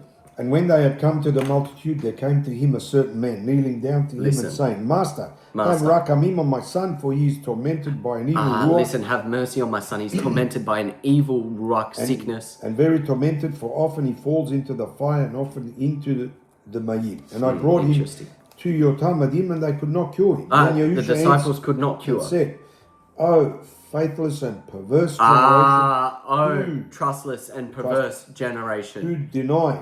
How long shall I be with you? How long shall I preach to you? Perverse Bring him here generation. to me. You don't trust that this man can be healed, so bring him here to me. And Yahusha rebuked the demon. Who rebuked the demon? And he departed out of him, Yahusha. and the child was cured from that very hour. Wow, Barak Yahuah. Then came the Talmudim. Wonderful. Hang on. You're 21. Yep. Talmudim to Yahusha alone and said, Why could not we expel it? Why could not we expel it? You know the Listen. story. And Yahusha said to them, Yep. Because of your unbelief. Because lack of your lack of trust. Distrust. Because of your lack of trust, you could not work this miracle that I, who am the definition of trust, Yahushua Mashiach, worked. For truly I say to you, Truly I say to you, if you have Amunah, if you have as Amunah, a grain of mustard seed, that means that in other words means that if you have the seed of Amunah, which is the Ruach implanted in you, you shall say to this mountain, move from here to there, and it shall move, It shall and be nothing done. shall be impossible to you. Did he not say, ask and you shall receive? Exactly. However, this kind goes out only by listen. tefillah Prayer and fasting. and fasting. Prayer and fasting. Prayer and fasting. Barak Yahuah. Matat Yahu, chapter 24. Matat Yahu, Matthew, chapter 24, 1 through to 20. Amunah will save your life. When the time comes, just like Lot had Amunah, that it was the Malakim sent by Yahuah, the Yahusha being one of the three, to come and redeem them from out of the abominable city of Sodom, Just like Lot had Amunah, that it was Yahuah who had come, sending his Malachim to save him.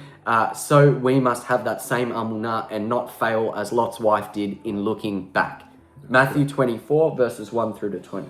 And Yahushua went out and departed from the Beit HaMikdash, and his Talmudim came to him to show him the buildings of the sanctuary. And Yahushua said to them, Do you not see all these things? Truly I say to you. Truly I say to you. There shall not be left here one stone upon another, just like that shall not be thrown down. And as he sat upon the Mount of Olives, the Talmudim came to him privately, saying, Tell us, when shall these things be? And what shall be the sign of your coming and at the end of the age? When and what is the sign? And Yahushua answered and said to them, Take heed that no man deceive you. Listen, that no man deceive you. First thing he said, first thing.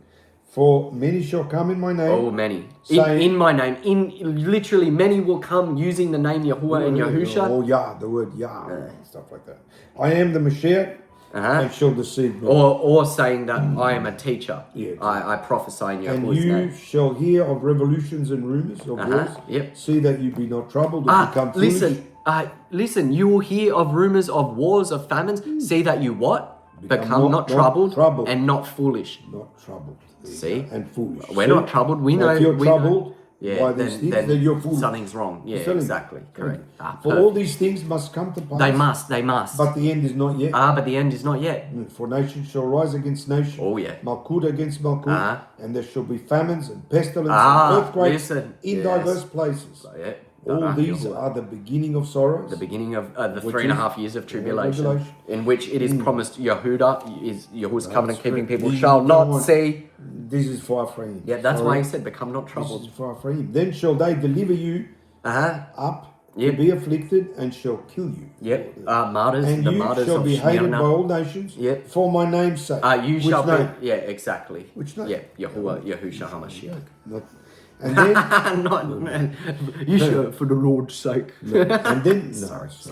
And then you have to call Yahuwah's name. Yes, please. Then Joel 2:32. Sorry, whosoever shall call upon the name of Yahuwah shall be redeemed. That's good. And then shall many be offended and shall betray one another. Soon. And many shall fall. Many false nabim shall rise and shall deceive many. Deceive. There you go. Deceive them from what? The truth. From the truth. And become Torahlessness. What is that? Yes. So is the Torah done away with? No. Oh. No. Shall abound. And the ahaba, the love of many shall grow cold.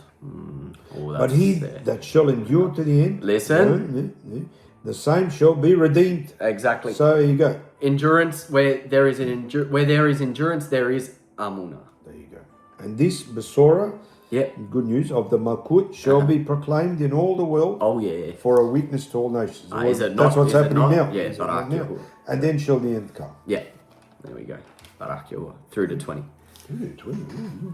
When you therefore shall see the abomination of desolation. Listen, when you shall see the abomination of desolation.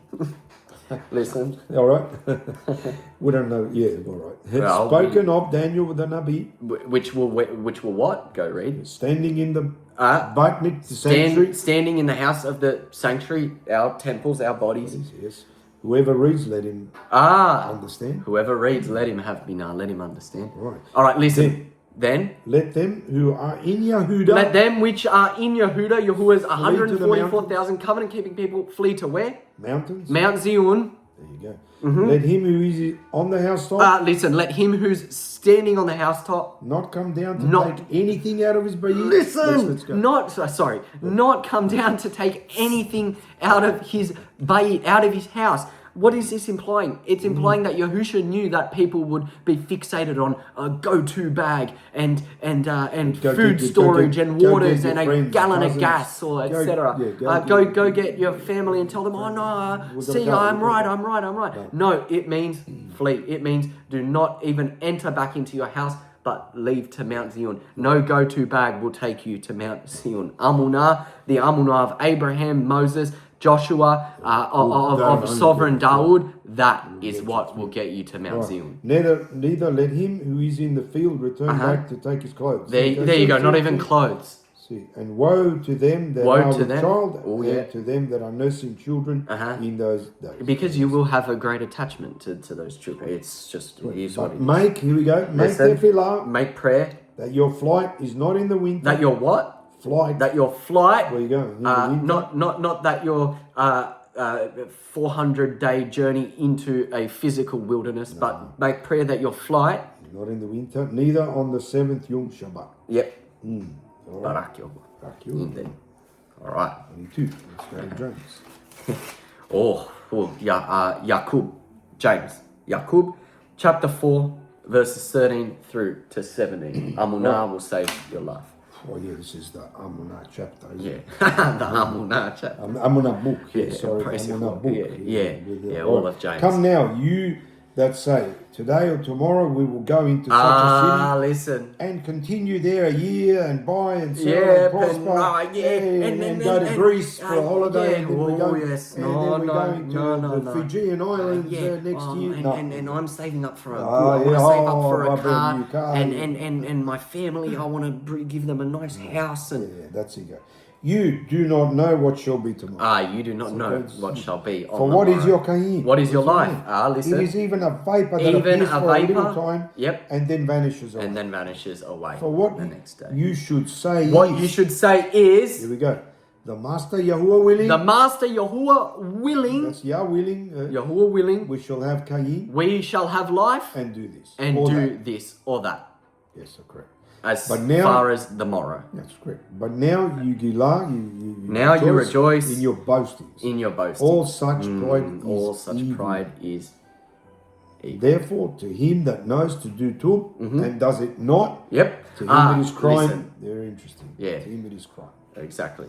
So there are presumptuous sins where you don't, if you don't know it's a crime, and you do it. It's still a crime, but it's a presumptuous crime. Listen to the Yahuah will reveal it because that's why he sent the Ruach to do what? Correct. Convict people of all crime. There's the Ruach that convicts you of crime. That's it. Listen to the voice of one crying out in the wilderness through these two earthen vessels. That now you know that it is Amunah that shall save you. No amount of food stored can save you. We're just using this as an example because it's what we're seeing. But it's the same as no amount of fortified walls in your house. It also applies to people packing up and moving to Africa. Yeah, correct. Exactly. People moving to Jerusalem, thinking that's going to be exactly. Correct. No, none of this is what shall save you. Yahuah said what? I will. Yeah. I will gather you. Yeah, exactly. I will do this. Exactly. No, he's not going to tell you, all right, pack up and go there because you'll be safe. No. Yeah. Sorry, that's hear not his from, voice if in you this hear season. That, I'd say that's not from you. Nah, exactly. Hear his voice in this season. The voice speaks that Amunah, unbreakable trust in Yahuah, will save your life. Look up Luke, the book, the Basora, the good news of Luke, chapter 12, verse 16 through to 32. And he spoke a parable to them, saying, the ground of a certain rich man brought forth plentifully. And he thought within himself, saying, what shall I do? Because I have no room where to store my fruits. And he said, this will I do. I will pull down my barns and build larger ones, and there will I store all my fruits and my goods. There you go. And I will say to my being, being, you have much goods laid up for many years. Take it easy, eat, drink, celebrate. Eat, drink, celebrate. You get the pension and put in your retirement, do that. But Yahuah said to him, you fool, this night your being shall be required. This night from you. Your being shall be required. Whose shall those things be which you have prepared? What good is a birthday party if you can't attend? So is he that lays up treasure for himself. Yep, correct. Right? Lays up treasure for himself. Rich towards Yahuah. Is not rich towards Yahuah. Rich how? Amunah. Not saying that you're not allowed to do those things, because there are people that Yahuah allows. Look at Abarym. How many riches did he have? But what did he do? Yahuah he built a grove. He built a grove and he fed the hungry, and he people that passed through, and then he taught them about Yahuah. So don't worry, Yahuah still uses, told him and allowed him to do that? Yahuah. It's your attitude and why you are doing it. If it's a prideful thing, look, I have worked so hard 50 years, look what I've got this, I've got that. That'll destroy you. That's what he's trying to say. Right? And he said to his Talmudim, therefore I say to you, take no thought for your kaim. Listen, just as James said, what take you no shall thought eat, what you shall eat, for what you neither shall eat, for the body, neither for the what body, you shall put on. what you shall put on. Your Why? kaim is more than food, Your life is more than food. and your body is more than a garment. There you go. Consider the ravens. Consider the ravens, the birds in the air, in which sit on the beautiful trees, in which the sun shines on in the morning. There you go. Alex has done a little video you can on go that back as well. on the channel. I recommend Consider to go the watch that as ravens. well. For they neither sow nor reap. They neither sow nor reap. They neither labor. They neither labor nor have farms to till the ground in. Which neither have storehouses nor barns. They neither have kitchens or restaurants. And Yahuwah feeds them. And Yahuwah still feeds them. How much more are you better than the fowls? This is exactly what I said to Yahuwah a few days ago when I had nothing. I said, Yahuwah, I have to trust you. Yeah, and if you, the ravens, you know what, even Yahuwah, when I was, years ago, I was in doing abominations and committing, not good things. You know what, Yahuwah, even, I used to get to a day when it was Friday, so for sake saying, Monday I had to pay rent and do this, I had no money.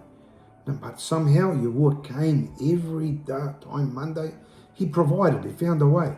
Right? I didn't know Yahuwah as I do now. But if I say now, if he looked after me when I was in wickedness, how much more would he look after me when you are walking uprightly and walking in his Torah? No doubt, Hallelujah. he will protect you and provide for you in abundance, really. In abundance. Has he not saved us from many deaths? He has. When we're after, yes. And which of you, ravens, by worrying, can add to his height one cubit? Yeah, I tried that. Exactly. All right. There you go. Worrying profits nothing, in other words. If you then are not able to do the thing that is least, why worry about the rest? Consider the lilies. Another one. Yes. How they grow. They toil not. They spin not. They spin not. I say to you that Solomon, not even in all his esteem, was not dressed like one of these. There you go. Correct. If then Yahuwah so clothed the grass which today is in the field and tomorrow is thrown into fireplace, how much more? How much more will he clothe you? Will he clothe you? O you of little Amunah. Exactly. And seek not what you shall eat. Seek not even what. You shall drink. It said clearly.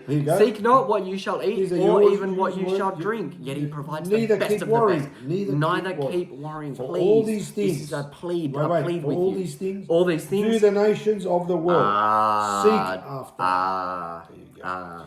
And your Abba knows that you have need of these things. You have need of these things. He knows. He knows.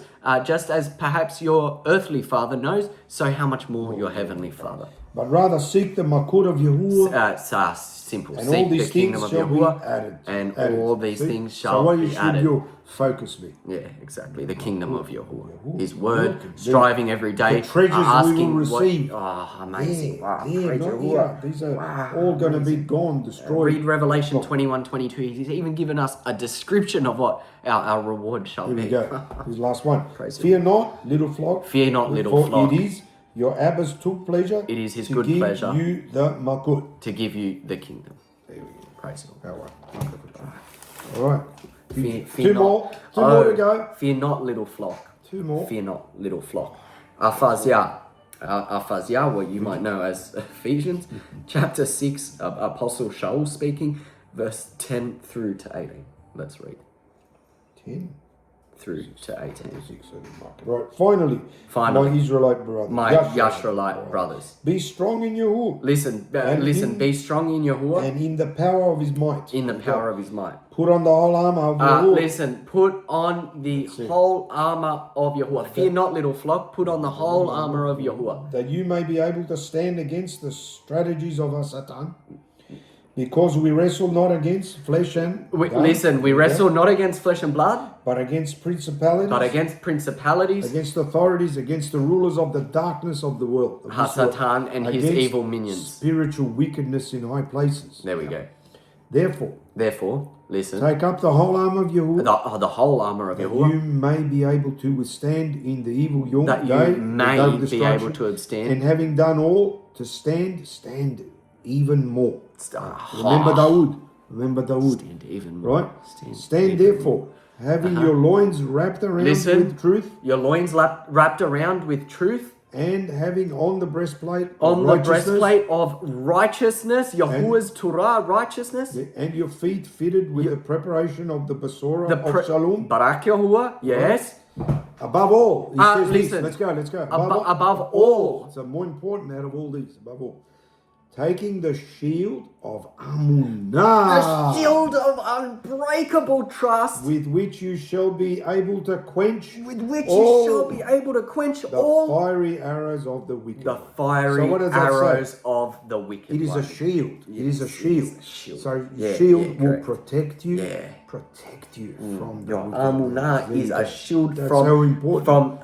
from the nations, from so this if you world, lost, from Hasatan. If you lost all those others, that one have the shield of Amunah. That is what brings you to the kingdom, your birthright, your inheritance. The shield of Amunah. And take the helmet of redemption. And take the helmet of redemption. And the sword of the Ruach. And the sword of the Ruach HaKadosh, which is the word of Yahuah, Barak Yahuah, that sharp as a two-edged sword. Making tefillah. Making prayer. Always with all intercession.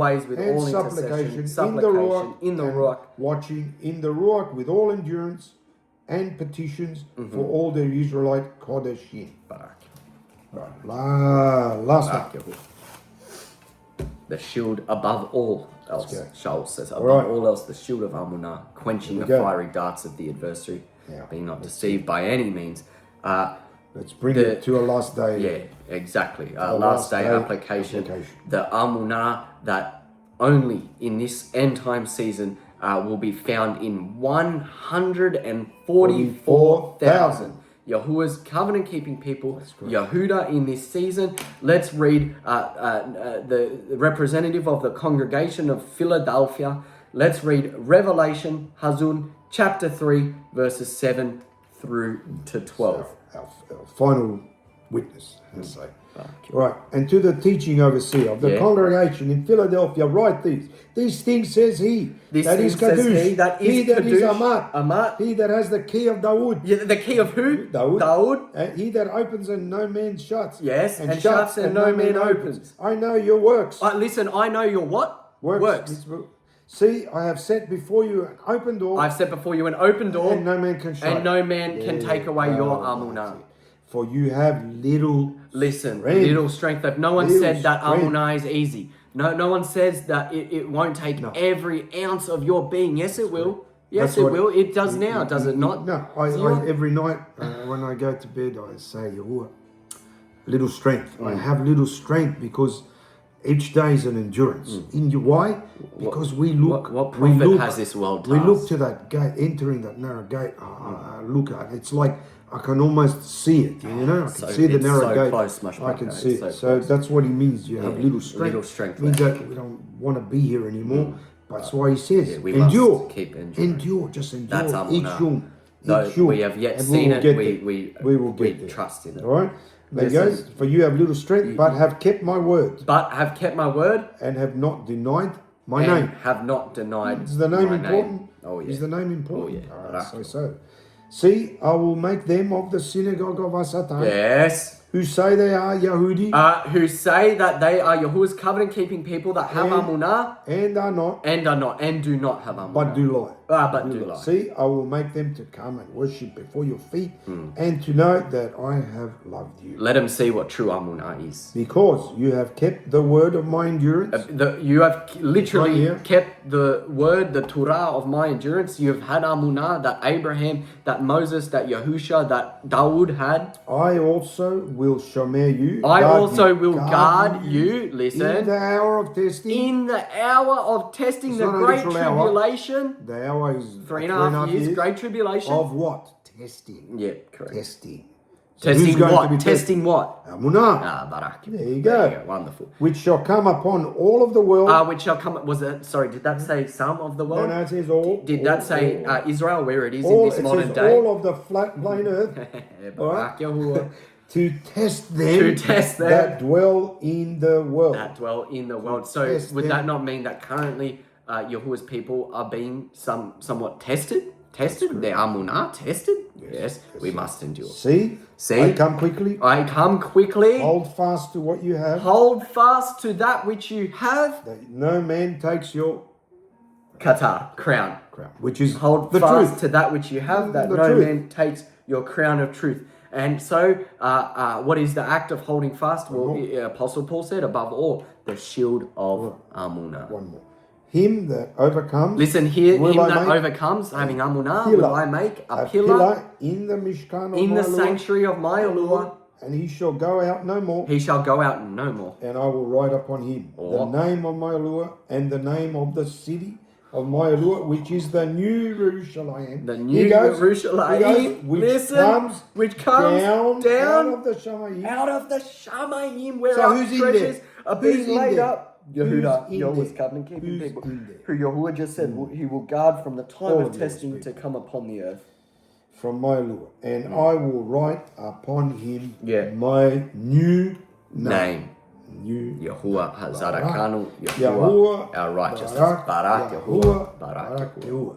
Oh, that was a long one. Amunah, right. indeed, in this Say end no more. time season, will save your life. Amunah will save your life. Above all else, the shield of what? Amunah. To quench the fiery darts of the adversary, the evil one, the destroyer, and be not deceived by any means. In other words, Yahuah is testing. What is he testing? To see how much food you have in the pantry? No. To see, whether you have enough fuel stored or this. No, he's testing your Amunah. Do you trust in him as above all else? And then if you are you're truthful and trust in him, guess what? You're rewarded. You will be rewarded. But not as here. we. But not here. Huh? But not no, not here. Our rewards are not here. in the Shamayim, just as Yahushua so HaMashiach follow. said himself. Ask yourself this question this day: are you walking by Amunah, the Amunah of our forefathers, or by sight? or by Why sight? do you think? By fear of man over fear of that's Yahuwah. correct. That's why Yahushua, when he came, why do you think his disciples, yes, followed him and they had Amunah. They just left everything. But what did he do? He had to go to Samaria. Notice that he went to Samaria too and did miracles.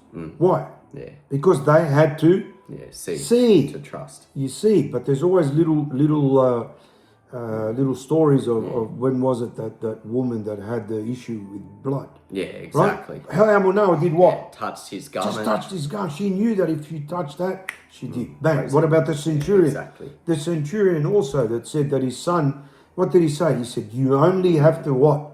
Say the word. Yeah. Say the word and he will be healed. See? That's Amunah. There's plenty of signs. Amunah. So there are those those who have not seen yet trust, yet have. So this is my take on it. I think that in the time of tribulation, the ones that are calling on God and JC are still Yahuah's people. That's Ephraim. They need to see by sight first. They have to see signs and wonders. Knocked around a bit. Signs and wonders, and then they will call on the name of Yahuah. But They must, and they shall be redeemed. redeemed. That is what Yahuah's end goal is. His Rachamim is that. That's his strange act. The last attempt, push my people into the corner, proverbially speaking.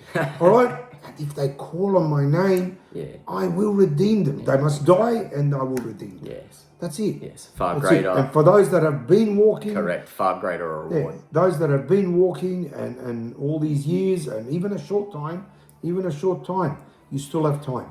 You will be part of the 144,000. You receive the seal of his name. You will be on Mount Zion. If you so walk. We trust. We will see you there. Yes, we will see you there. We All are we can say is Barak Yahuah. I hope you enjoyed it. Yep. Shabbat See you next Shalom. time. Until the next one. Barak Barak Yahuah. Yahuah.